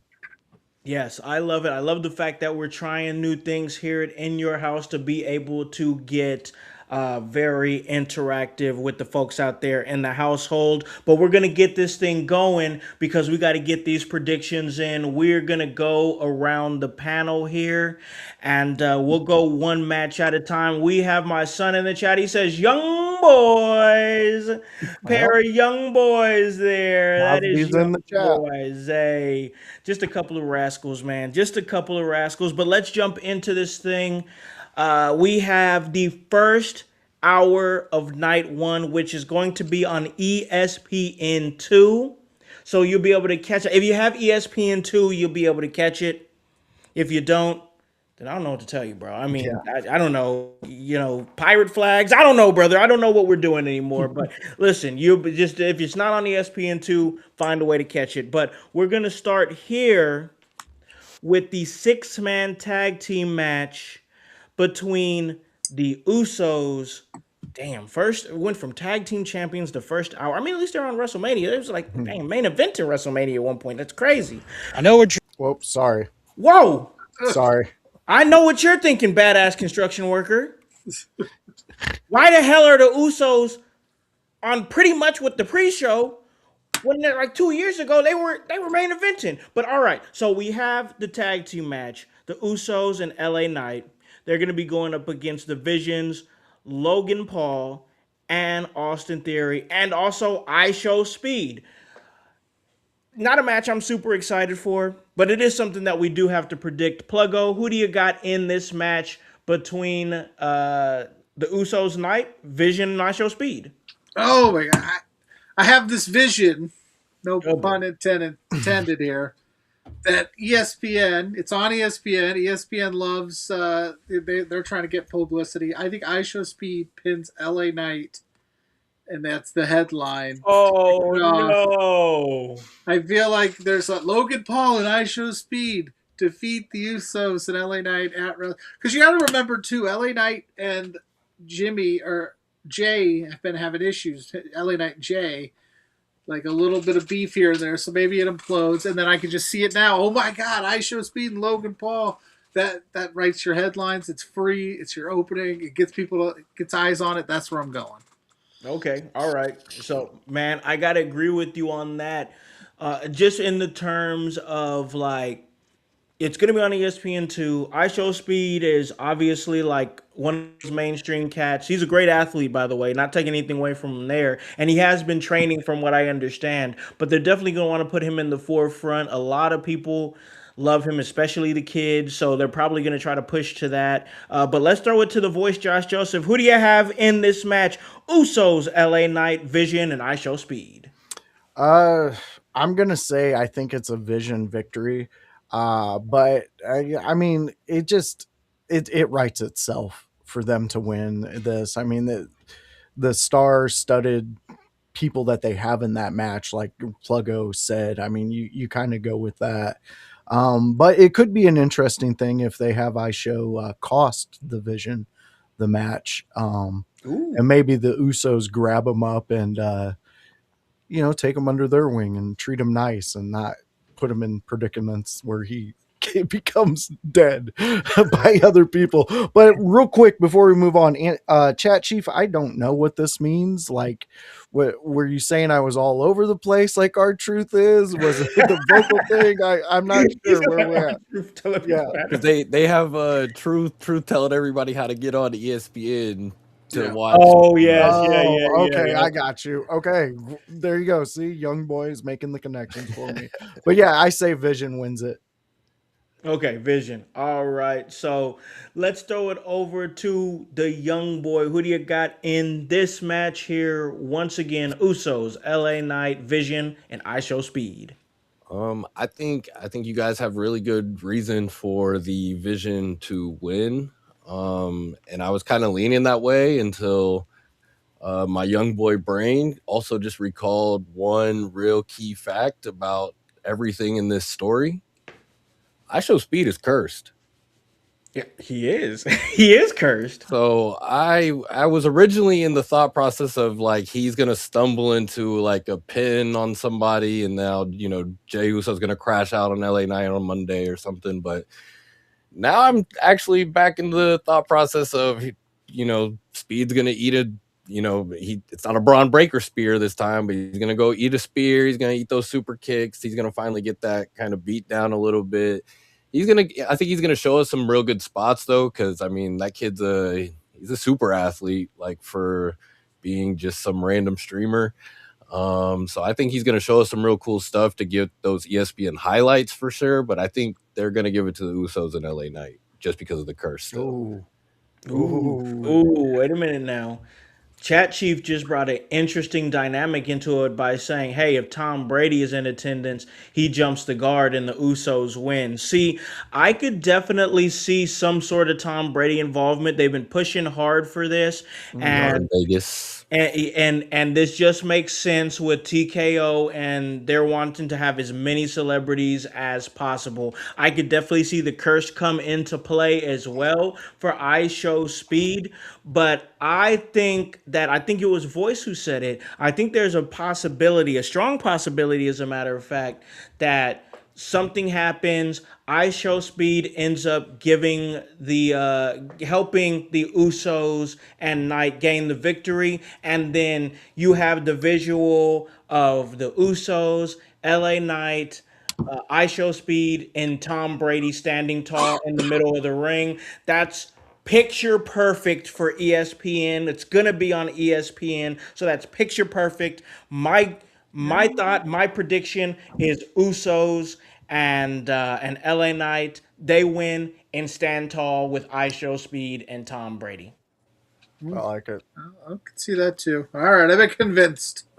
It's a possibility. It is a possibility. It is a possibility. All right, fellas, let's move on to the next match going down on the first hour. That is on ESPN2. That is an unsanctioned match, which is weird because it's a WrestleMania match that is not going to count in the books at all because it is unsanctioned. And that is Jacob Fatu going up against Drew McIntyre.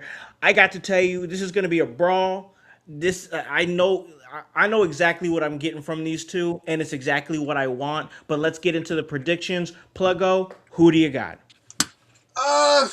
This has been a really fun build too. I'm kind of bummed that it is unsanctioned because I would like to. Because I'm going to go with Jacob Fatu winning, and I'd like to get Jacob Fatu another win, WrestleMania, keep that ball rolling. But because I mean, I love Fatu. I love his vibe. I love his style. I love the way he's bringing it. And I think with every Drew McIntyre loss, there's potential for Drew McIntyre crash out, which is always very, very glorious.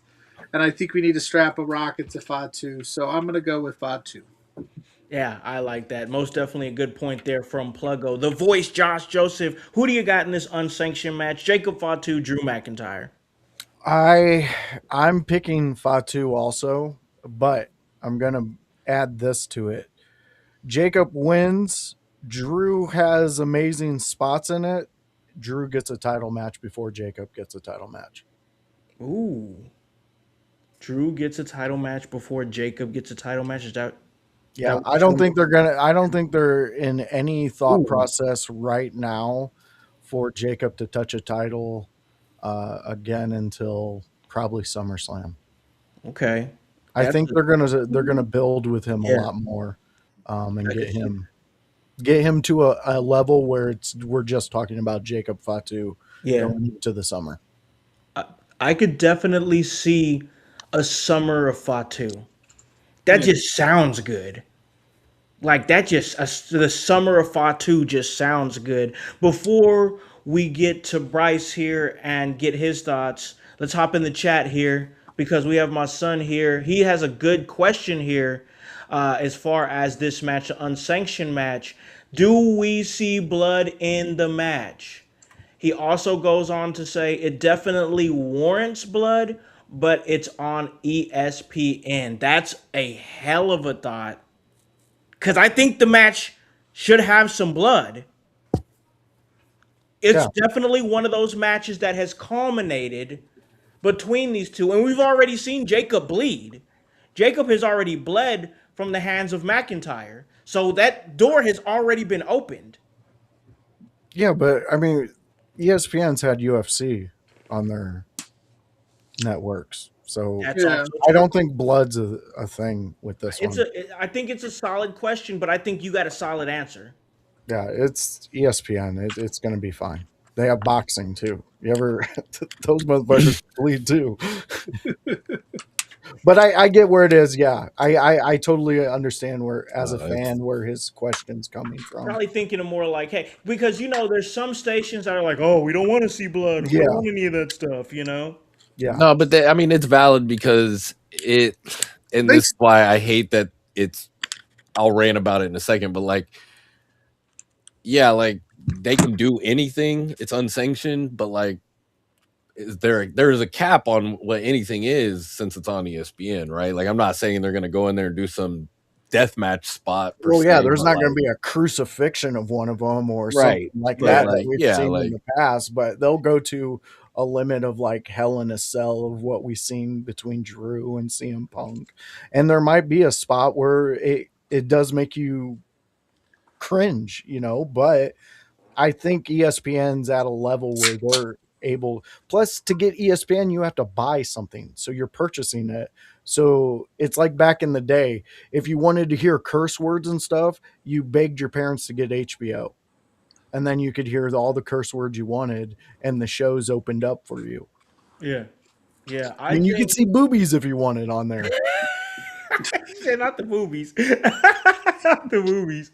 I think that it's a thing where I agree with you, where I think that something like unhinged has to happen in this match. Because Yeah, now that I'm really tapping into it and thinking about it, it gives kind of opens up that ground. Like it is an unsanctioned match, which means if anything happens, WWE's hands are washed of it. They hold no liability. but That's they can film and show everybody it. and exactly. voice. It is on like the ESPN app, but this match will be on regular ESPN 2 or whatever. So like, this Yes, I is totally this will get you, be, but you yeah. can't hook up like an antenna and get ESPN. That's true. That's true. That's Well, true. remember, Sami Zayn and Kevin Owens went unsanctioned, and there wasn't that barbed wire chair didn't produce blood. Oh, So it True. didn't. Oh, shoot. I remember that. the KO Sami match, that the last unsanctioned match, if I remember right, but And it was a it is banger. it's WWE. They'll definitely do WWE levels. If there is a little bit of blood, it might be a little bit. I think they're saving. I think they're saving the blood spot Main for the main event. That's a good point too, Pluggo. I For forgot about that. sure. So there, but I think you might see something because they have been being a little edgier lately Yeah. with the storytelling. Like you're hearing a lot of kill yous, death, things like you never used to hear in WWE. So we'll see. Maybe Yeah. that'll be an interesting one. I think so too. Let's throw it over here to Bryce. Who do you got in this match, though? Fatu or Drew McIntyre? I got Fatu in this match, but I hate an unsanctioned match. I just hate the idea that this doesn't count. I guess in a sense, like if this is going to be unsanctioned, these guys might as well just like both be walking into the WrestleMania, with their the ESPN tunnel walkthrough, and then just fucking fight for the next 10 minutes, and then one of them walks out the victor or something. Like if you want an unsanctioned fight, let him just fight or something like that. Like I hate the idea that they're gonna, oh, this is unsanctioned, it doesn't count, but we have a ref out there to like what?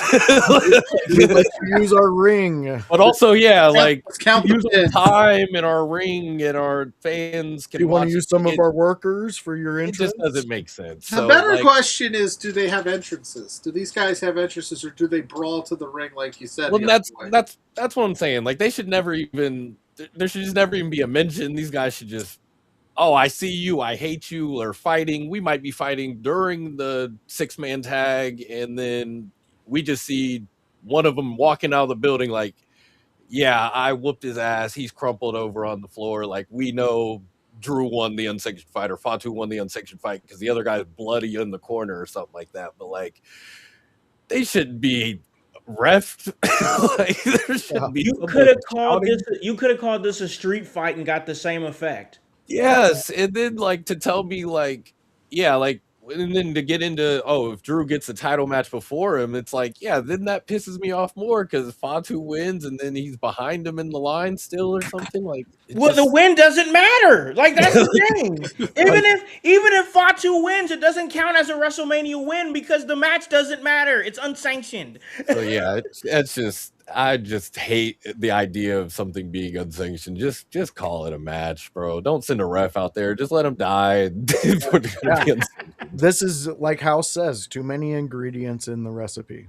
Yeah, just one of those things, man. I'll keep it short here. Fatu, I think it's Fatu. I'm with Pluggo. I think that Fatu needs to build from the win, and I think that anytime that Drew McIntyre crashes out after a loss is entertaining television. Just as simple as that. I mean, I think that that's good. So yeah, I'm gonna give it to Fatu. And we're going to move on to the next one here. And this is a match we still don't know if it is going to be official. But because we don't know and haven't heard any otherwise, we still have to go through it.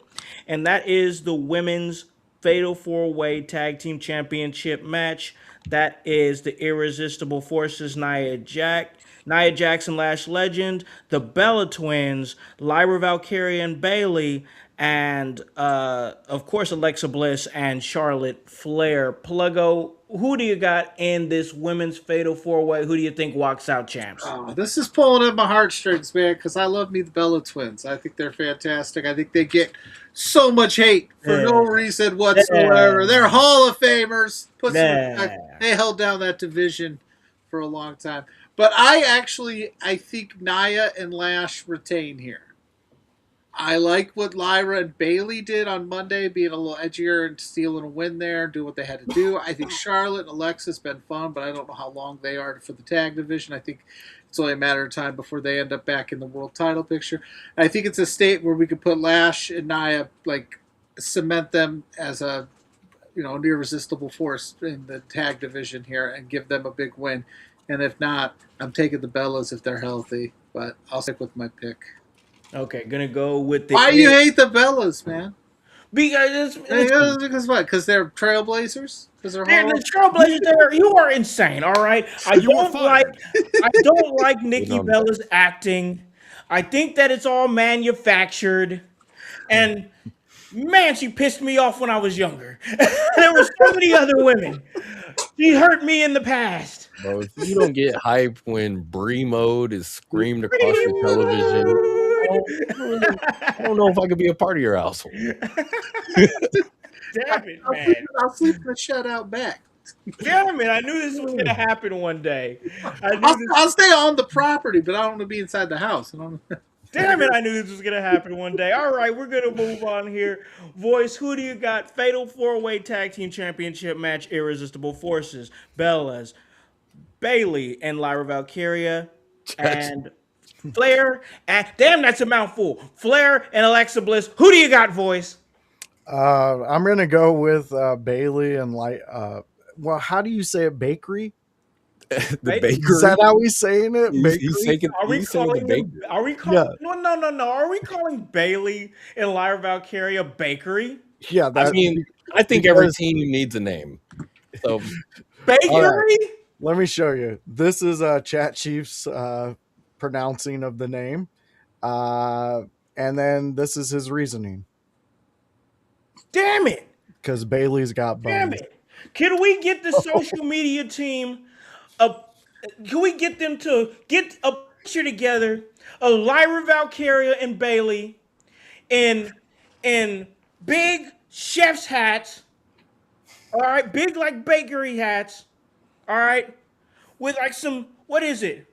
Not gowns, but damn it, aprons. Because she's the Rolls model. They have some dough. Rolls model. Rolling some dough. What are we doing anymore here? If you weren't listening earlier, I'm a dad. I'm crying for them jokes, baby. Damn it. And fans, if you're new to the chat right now, we have a link in the chat. You just have to scroll up a little bit, and you can see where you can vote on the polls for WrestleMania matches for night one. We already have two 2 voters in. We're going 50% Rollins, Gunther, and Lee versus Lynch. This is for the So match you're most likely to want to see at WrestleMania right now in our chat. So we appreciate y'all tapping in for sure. But we're going to continue our predictions here. Now, who the hell did you say voice? Damn it. oh, Bailey and Lyra. We got to the whole bakery thing. Yeah. Well, it was very unique the way he put the 2 names together. So I wanted to highlight it, and it was my pick. So I know that's perfect. kudos Bakery. to you, Chat Chief. Bakery. All right. Young boy, who do you got in this tag team match? We have the Bella Twins. We have the Irresistible Forces. We have The Flair best friend. and we have the best friends. We have Flair and Alexa Bliss, and then we have Bakery. Bakery, who do you got in this match? See, man, this is tough because I mean the Bella Twins, they are trailblazers, and Damn it. Stop it. I think if they're healthy, I think they're like the weirdly safe pick. But if they get replaced, forget it. Nia and Lash, like that, they should retain. But I would be fake if I didn't pick the bakery. Like I'd be fake. Damn it. I'm a Bailey stan. I'm the original hugger. That You realize that the Bella Twins cooked so that Lyra I don't care. and Bailey could bake. Bailey is Without them cooking, there is no bakery. It's Bailey over everything. I don't care about God. anything. Bailey over I don't everything. care. I like it. Bakery is getting over. Oh God, Bakery is getting over. If Bailey was the one on the phone with Randy Orton, I would have been a fan. She can do anything. I would have bought it too. She can do no wrong. Oh God. All right. My pick is the Irresistible Forces. I think that they would benefit from a WrestleMania victory. Nia Jax really doing great work in the tag team division right now. Lash Legend most definitely could benefit big time from a tag team WrestleMania win. It would be huge. So yeah, I'm gonna go with the Irresistible Forces here, but we do got to move on here. We got to move forward. I know we got this guy moving here in the background. Yeah. What are you What's on the doing? back of his shirt, bro? What's on the back of his shirt? What are you doing? Tell me you want attention without telling me you want attention. Exactly. He's got the meat. He's like a fucking What's the house back of his cat. shirt Come on. say, bro? What's the Get back out of his here. shirt say? Is that my young boy? Get out of here. What up, See, young that's boy? he came in here to flirt with you, Bryce. Bro, he's gonna never ruin the show. Screw you, young boy. Get out of here. He's All gonna right. ruin the show, bro. No, just coming here acting crazy. This All right, sounds let's weird. move on though because we got to get on to the Intercontinental Championship match. That is AJ Lee versus Becky Lynch. I got thoughts on this one, but we got to give it to our guest here, Pluggo. Who do you got in this IC title match? AJ Lee, Becky Lynch. Oh boy, these are two of my favorites. Becky Lynch is my goat. Becky Lynch has not beat AJ Lee to this point, so it would be wild if AJ retained and Becky just stayed. But then we have this, as my friend LJ said, the hot potato thing with this IC title. I'm leaning AJ Lee retaining, but this all hinges on is AJ Lee gonna be here? I don't want the IC title to be taken off of prominence enough. We haven't seen her in a few weeks, but I do always have this fun little there's just one wrestler that another wrestler just can't beat, and I think that would be fun for Becky's story. And you could tell the story where Becky loses to AJ and then challenges for the world title. That champion's you couldn't even take care of AJ Lee. What makes you think you're gonna beat me? And then maybe we run it back one more time. Because it's the way they did it and the way they got here has made it so it's like a lose-lose situation. Becky's either going to go over against AJ Lee or, Becky wins it and the IC title is kind of in the same spot it was when we got here. So I'm going to take AJ Lee. I don't love it. If I had confidence points on it, it'd be 1. Gotcha. Yeah. Wow. Yeah. We got, man, that's crazy. We got ChatGPT saying Lee's got AJ, or AJ Lee has Roman scheduled. That's, man, we've talked about that and harped about that. How many weeks on this show, voice? I mean, and I'll tell you, I love AJ Lee. I've loved AJ Lee for years, but I always got to call it the way I see it, how it's in front of me. And if it walks like a duck and quacks like a duck, it's a duck. And AJ Lee's availability just hasn't been there. It just has not. Let's throw it over to the voice. Who do you got in this IC title match? AJ Lee, Becky Lynch. Well, I was going Becky, but then Pluggo's sitting here telling me stories that will continue with Becky if she doesn't win this, which fuck. I I really don't I really want Becky to win because I like that visual of Becky at Mania holding up the title, conquering, finally getting over on AJ. But I want to see more storylines in which the more controversy and more digs you throw at Becky in a story, the better the story gets because Becky gets to another level. So damn. Yeah, it might be on visuals alone where they go with AJ winning this, but she's really got to if they're going to keep that title on her, her schedule's got to become way better. Yeah, it's That's an got important title. it is. It's got to open up. I mean, once again, like if you guys have listened to the podcast with myself and SRS, Sean Ross Sapp, it's lightweight. People were starting to get in that mindset that the U.S. title is getting closer to the Workhorse Championship. But the narrative for the IC title is most definitely still there. And I would just hate to see a 2026 where a title that desperately needs to continue to grow its prestige, not as bad as the women's US title. That title's in a bad spot right now, but the women's IC title needs to continue to grow and see prominence like it is seeing right now. And I would hate to see a situation where the title is not on TV as much as it possibly could be, because traditionally that is the television championship. That's exactly what it is. That mid-card championship is the television championship. So I think it's important that you are there and your availability is there, which is the big question there for AJ Lee. But let's throw it over to the young boy here. Who do you got in this match? IC title, Becky Lynch, AJ Lee. I want Becky Lynch to maybe get away from the IC title. Like, I want her kind of back in that top tier of things. But she's the greatest of all time. Like, she's not the one saying it. Other people are saying it. Sports Illustrated said it. So They're all saying it. They're all saying I'm it. saying it. So she's gonna win. So I got Becky Lynch.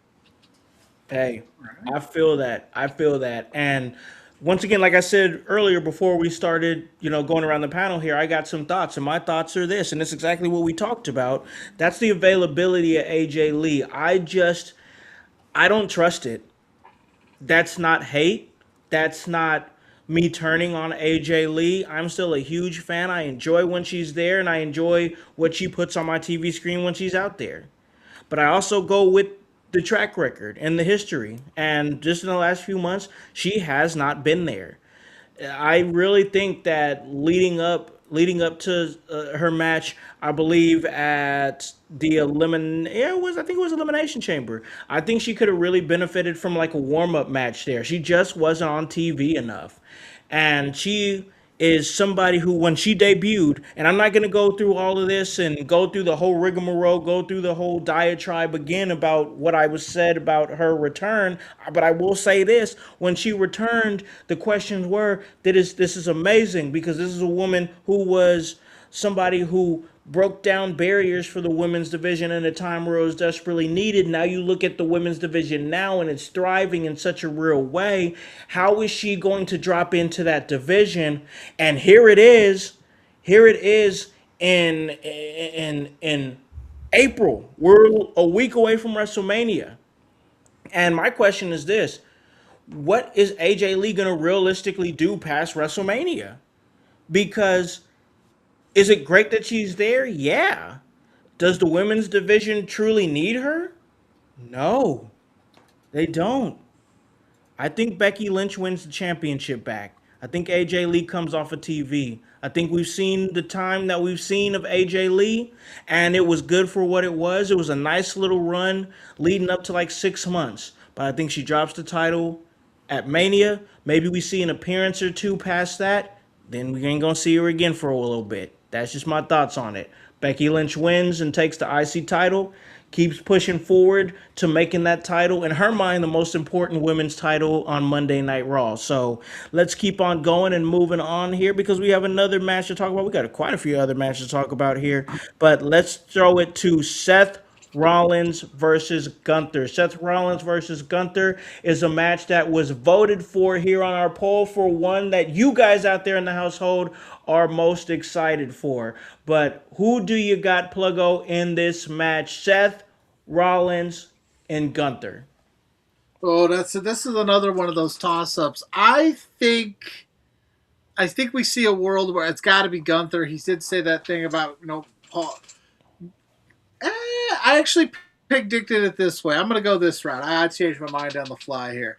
I'm going to go Seth Rollins wins via DQ because Gunther didn't say that the agreement was he had to win against Seth Rollins. He just had to beat up Seth Rollins for Paul Heyman. So I think you're going to get into a situation where I think Gunther just gets himself disqualified and just beats the crap out of Seth, and then Heyman owes him the favor. But I think this match is going to cook for a while. I just think Gunther's going to have trouble putting Seth away, and he's just going to snap, and he's probably going to put him in. I think that's where I see that one going. Yeah. Yeah, I could see that. That's definitely a possibility. And it's one of those matches that I could see ending in a DQ just because, like you said, Gunther absolutely just snaps. And Gunther, I don't think Gunther's in like his whole thing isn't really wins and losses right now. It's making an impact in different ways, whether he's retiring somebody or whether he's doing favors that could lead to something that he wants down the line. I think Gunther is kind of playing chess right now and making chess moves, and he's thinking past WrestleMania. I think that's Gunther's mind is past WrestleMania. We have the thoughts of a Braun Breaker return. It's a possibility. Antonio Fryer, Chat Chief says Gunther wins, leads to favor of Brock's retirement. I definitely have heard talks of that, but let's throw it to the voice here. Who do you got in this match, Seth Rollins or Gunther? I want Seth, but I like stories, so they're going to go with Gunther. However, it's done. It could be Braun Breaker showing back up.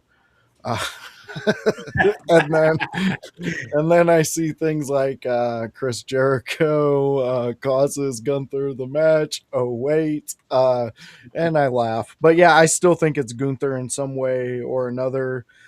He's going to have this victory, which leads to him retiring uh, Brock Lesnar. I could see that happening. It's a great setup for SummerSlam, which many have reported could possibly. We don't know that for sure. Nothing's been announced officially, but much speculation that Brock's retirement match could be in Minnesota in SummerSlam. Let's give it to the young boy here. Who do you got in this match, Gunther or Seth Rollins? Man, if what I'm hearing is real, poor Walter, man. I got Gunther in this one. Like I think the story's obvious right here. Like this was obviously a pivot match, so it doesn't really make sense necessarily. I guess, it could be a coin flip, but I think the pocket of like whatever's going to go on with, this Heyman favor and stuff is going to kind of impact this match. Is it going to lead to, like my young boy is saying, the Braun Breaker return? Like something's going to happen that causes, automatic win for Gunther or a DQ, but I can't necessarily see Gunther taking a DQ. I feel like that kind of even though he's kind of a dickhead right now, like it still doesn't fit his character in a sense to full on, I feel like cheat or take the DQ. Like he's still I feel like he still thinks the mat is sacred a little bit, even though he doesn't mind putting your blood on it now. True. So I think he still wants to win cleanly to some extent.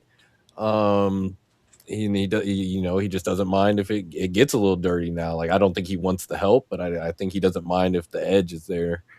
But I got Gunther in this one.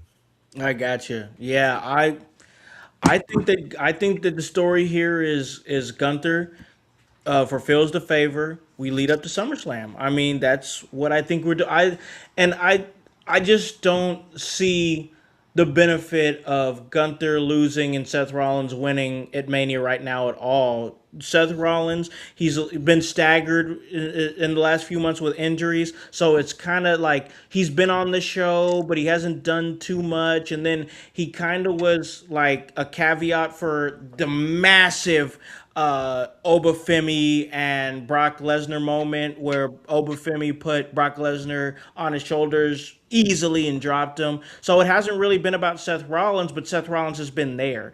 I just don't think he has a whole lot of steam right now. Gunther's in the same spot. It's like he had all this huge steam from retiring AJ Styles, retiring John Cena, and then it's like, whoa, whoa, now we don't even have anything for him for Mania, so you kind of had to plug and play something super fast.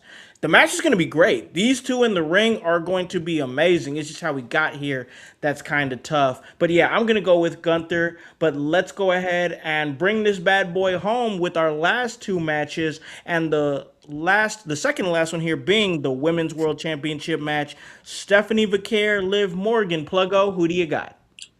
Oh, this is another one, man. This first night of this card is pretty like I could go either way with a lot of these things. Stephanie Vaquer is one of my favorites, so I'm leaning there. But Liv has done an incredible job as this Royal Rumble winner. The story's been fun. It's been great. She's told a great story. There's more for Liv to do off of a win here. You got the Roxanne thing. You got Raquel Rodriguez. There's been a little tension there, so maybe you could end up going down that road.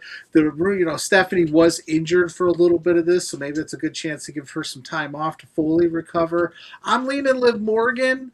I don't love it, but I do think that there's more that we could do with a Liv Morgan win here. I know I got a lot of heels winning, but I can't deny it.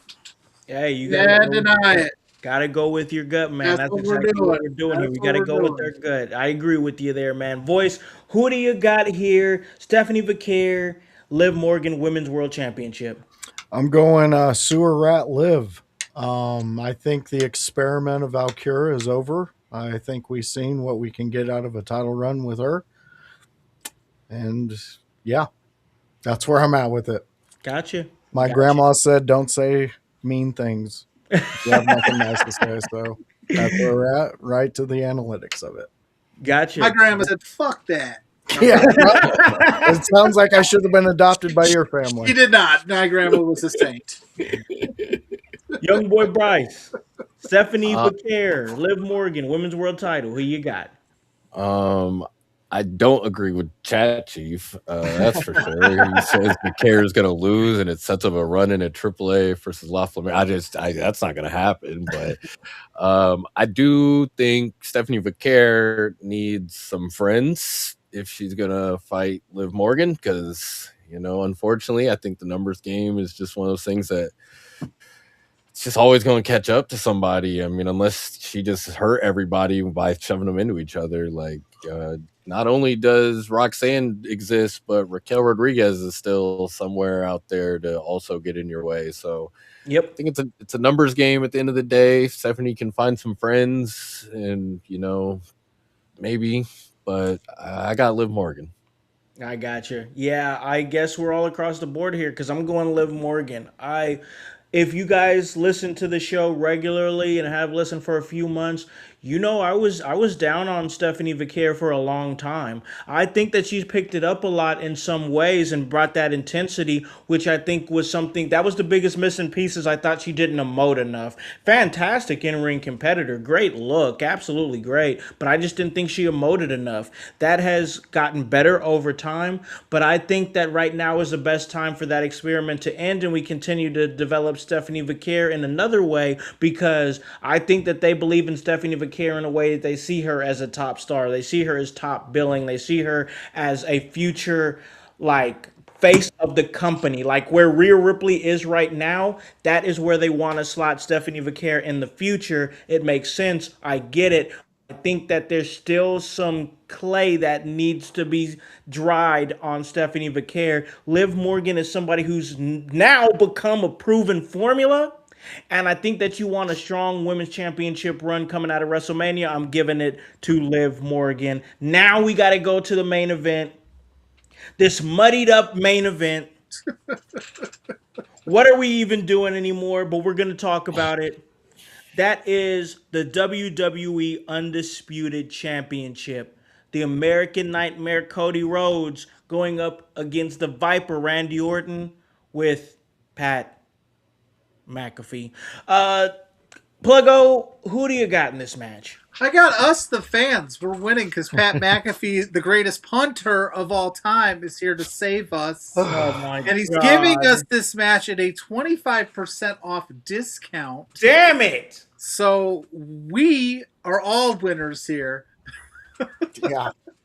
It But won't go 45 minutes either. No, it won't go 45 minutes either. Okay, so it has to be Randy, right? I don't know why you do all of this just to have Cody overcome it and win. And I think you could do far worse than Cody kind of chasing Randy for a few pay-per-views in the summer. Like there was that reported idea that McAfee would team up with Orton and we get Jelly Roll and Cody Rhodes at Backlash. Or so you could do silly things like that. I know it would be a back-to-back WrestleMania loss for old Cody there, but the story's telling me it's got to be Randy. Like I just don't see like we doing all this stuff and Cody's just gonna what's left for Cody.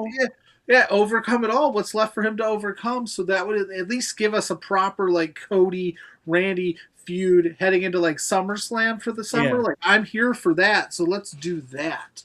Because this unhinged Cody's kind of fun too, and he's popping off and throwing Disco Inferno out there. And that was fun. Yeah. So I'm gonna go with Randy. Yeah, I like where your head's at for real. I like where your head's at. This chat is going crazy. Loving the chat. Sponsors win. Slim Jim tables win. Somebody gets hit with the Dodge Ram at WrestleMania. What are we doing? The chat's going crazy. What's wrong with y'all? You guys are going crazy. We got thoughts about Pat McAfee winning the WWE Championship. What are we doing? This is insane. I don't understand what's going on anymore, but we got to move on here. The voice, Josh Joseph. Who do you got? The American Nightmare, Cody Rhodes, the Viper, Randy Orton with Pat McAfee, WWE Undisputed Championship on the line. Who do you got? Of course, I'd love to see Randy get a win, but I really deep down think that they're gearing us up for a Cody heel turn. And Cody's going to have to go above and beyond and take out Orton in a gruesome fashion. He's going to have to get to that level, and I think that's what we're going to see. But I could be wrong. They could just throw it on Randy because they're getting closer to his retirement, and it's going to be interesting to look at it and see if they're going to even attempt to touch John Cena's record. It could be interesting. I think that would be an interesting turn if they make it to where Orton gets more than Cena. I'd like that too. I also don't hate your idea. Like if I'm expanding on it here for like a possible double turn at WrestleMania. It's a possibility. Where you just have maybe even Pat turns on Randy, and then Cody just starts beating the shit out of Randy Orton. And like you said, it's got to be disturbing because obviously we're pushing a narrative that is topsy-turvy here. Like we know that they're presenting Cody as the babyface, but people want to boo him. And we're presenting Randy Orton as the heel, but people want to cheer him.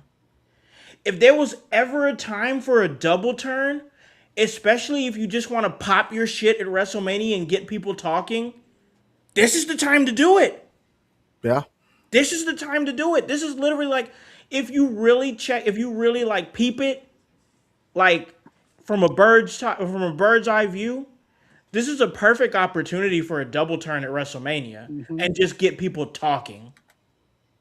Hey, if it happens, you heard it here first and in your house. You need to hit your kid, man. There's something wrong with you. Need to smack the ever-living shit out of him. You can add that to his accolade as greatest punter of all time, too. I should have left him at the fire station. Yeah, you should have. It ain't too late. You can drop him off. It ain't too late. Bro. I'm about to... He's going to get Janetti, bro. I'm done with this tag. He's wild. Well, the young boys are breaking up. The young boys. We haven't even had a match. All right, Bryce, let's get to you because we got to wrap this thing up. Main event of night one: Cody Rhodes, Randy Orton with Pat McAfee, and that's for the Undisputed Championship. Who do you got? Man, like, I mean, that might that might be the only point that could muddy this up in a way that it makes it believable. Chat Chief just said John Cena causing Orton to win. I mean, I guess he is hosting WrestleMania, but Yeah, he is there. He's there. I mean, like, this is a match where I don't see Randy Orton losing. If Cody wins, we need the double turn. It's just I got Randy winning, and maybe Gunther's real favor is finding Randy Orton at SummerSlam with that belt, with his career on the line or something. Like, I don't know. Like, what do you set up out of this? I don't know. I just think Randy's got to win it because I don't see Pat McAfee necessarily going away. He's too friendly with everybody in the company. I just don't see it happening. But and then, like you said, Pluggo earlier, like, I think I just picked like almost every heel victory other than Bailey off the card. Like, I'm sorry, fans, if you're gonna be sad. This Saturday is only for the sickos, I guess. Yeah. I guess so, man. It's gonna be crazy. Oh no, The Rock's music hits, Chat Chief. I'm gonna lose my shit. I wouldn't doubt it though. Like, Yeah, Because especially this one. because Pat, it's essentially the same story. I mean, Pat kicked him in the nuts. It's all the same story, but Yeah. like, Pat did say this came from people above him, and I'm like, well, what are we gonna do? Pop out everyone again at WrestleMania? Like when I was in Philly, oh, The Rock shows up, Undertaker showed up, Cena showed up, like everybody was just there, and it was like, it was cool in the moment, but like, all right. They're there for a moment. It was sick, but like, Yeah. I think we just do Randy Orton. I think it's just gonna be Randy Orton. If Cody wins, it's because of the double turn. But then, like, I even thought about it as I was working through it. If they did do Pat McAfee turning on Randy to team up with Cody and make Cody like a top heel or whatever, if Cody wins, then Pat still got to go away. So that doesn't make sense either. So, once again, my top thing I want to see is the double turn because I think the double turn would just get people talking. It would create a whole lot of electricity coming out of night one, going into night two. What the hell just happened? That's exactly the moment. This gives us what the fuck just happened type of moment there if they do that double turn. But if they play it safe, Randy Orton wins number 15.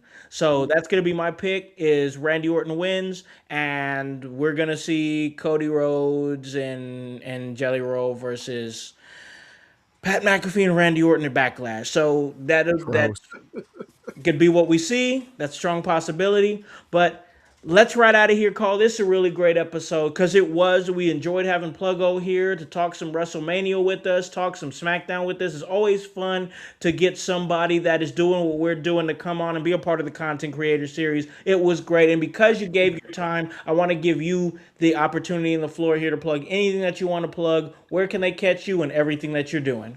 Well, first and foremost, thank you guys for having me on. This was awesome. It was a good time. I was glad we could work this out and get this done because I know we've been talking about doing stuff for a while. Yeah. But you can find me at Pluggo. You search Pluggo on all social media platforms. My face pops up. That is me. Every Thursday night at 8 p.m., I'm over on Love Wrestling. So go to @LoveWrestlingCI on all socials to find out where my show's at. But that show is Between Two Beards with JPJ, the flagship at Love Wrestling, every Thursday night.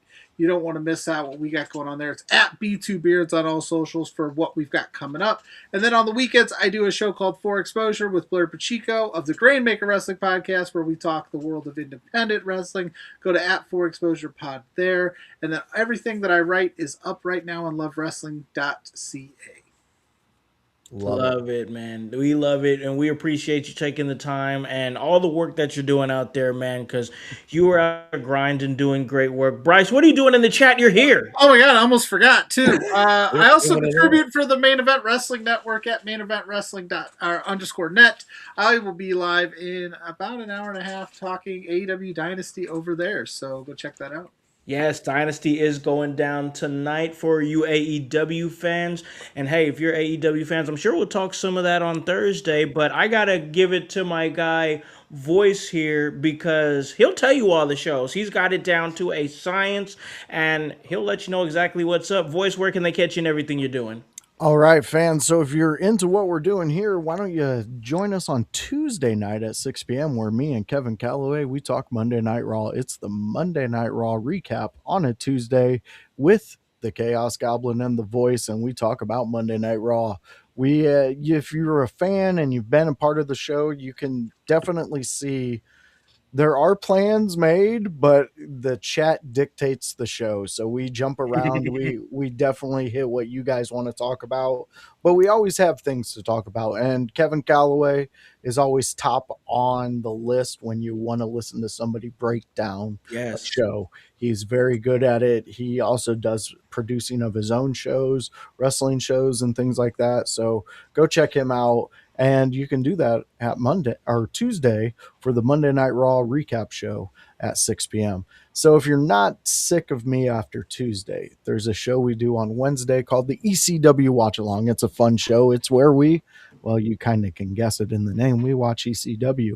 That's where me and Howse, we sit back and we watch some great things about ECW and we tell you about them. Right now, we're in the middle of the rivalry series. We have a great episode coming up. It is Devon versus Bubba in their rivalry, the before and the after, when the Dudleys were not tag teams, when they were a group of misfits that were more of a comedy group, but the insertion of Devon kind of made it a more legitimate group. So come join me and Howse on Wednesday at 6 p.m. It's a fun time. Dynamite, dynamite, dynamite. Yeah, you Yeah. know it. You love it. You get there with me, OG Tony, and Howse, where we break down AEW Dynamite and we go through all of what we like, all of what we don't like, and we let you, the fans, dictate where the conversation goes. A lot of times on that show, we get talking and then you guys chime in and we go with that. So come and join us. We are about making the community bigger, better, and even grander than ever. I mean, IYH has grown in just the past month. We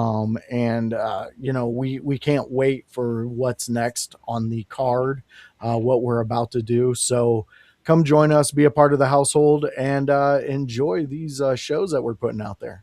Absolutely. No, I agree with you, man. And I got to tell you, when we talked about it a little bit when we went off the air after Thursday, the AEW Dynamite review show is growing exponentially.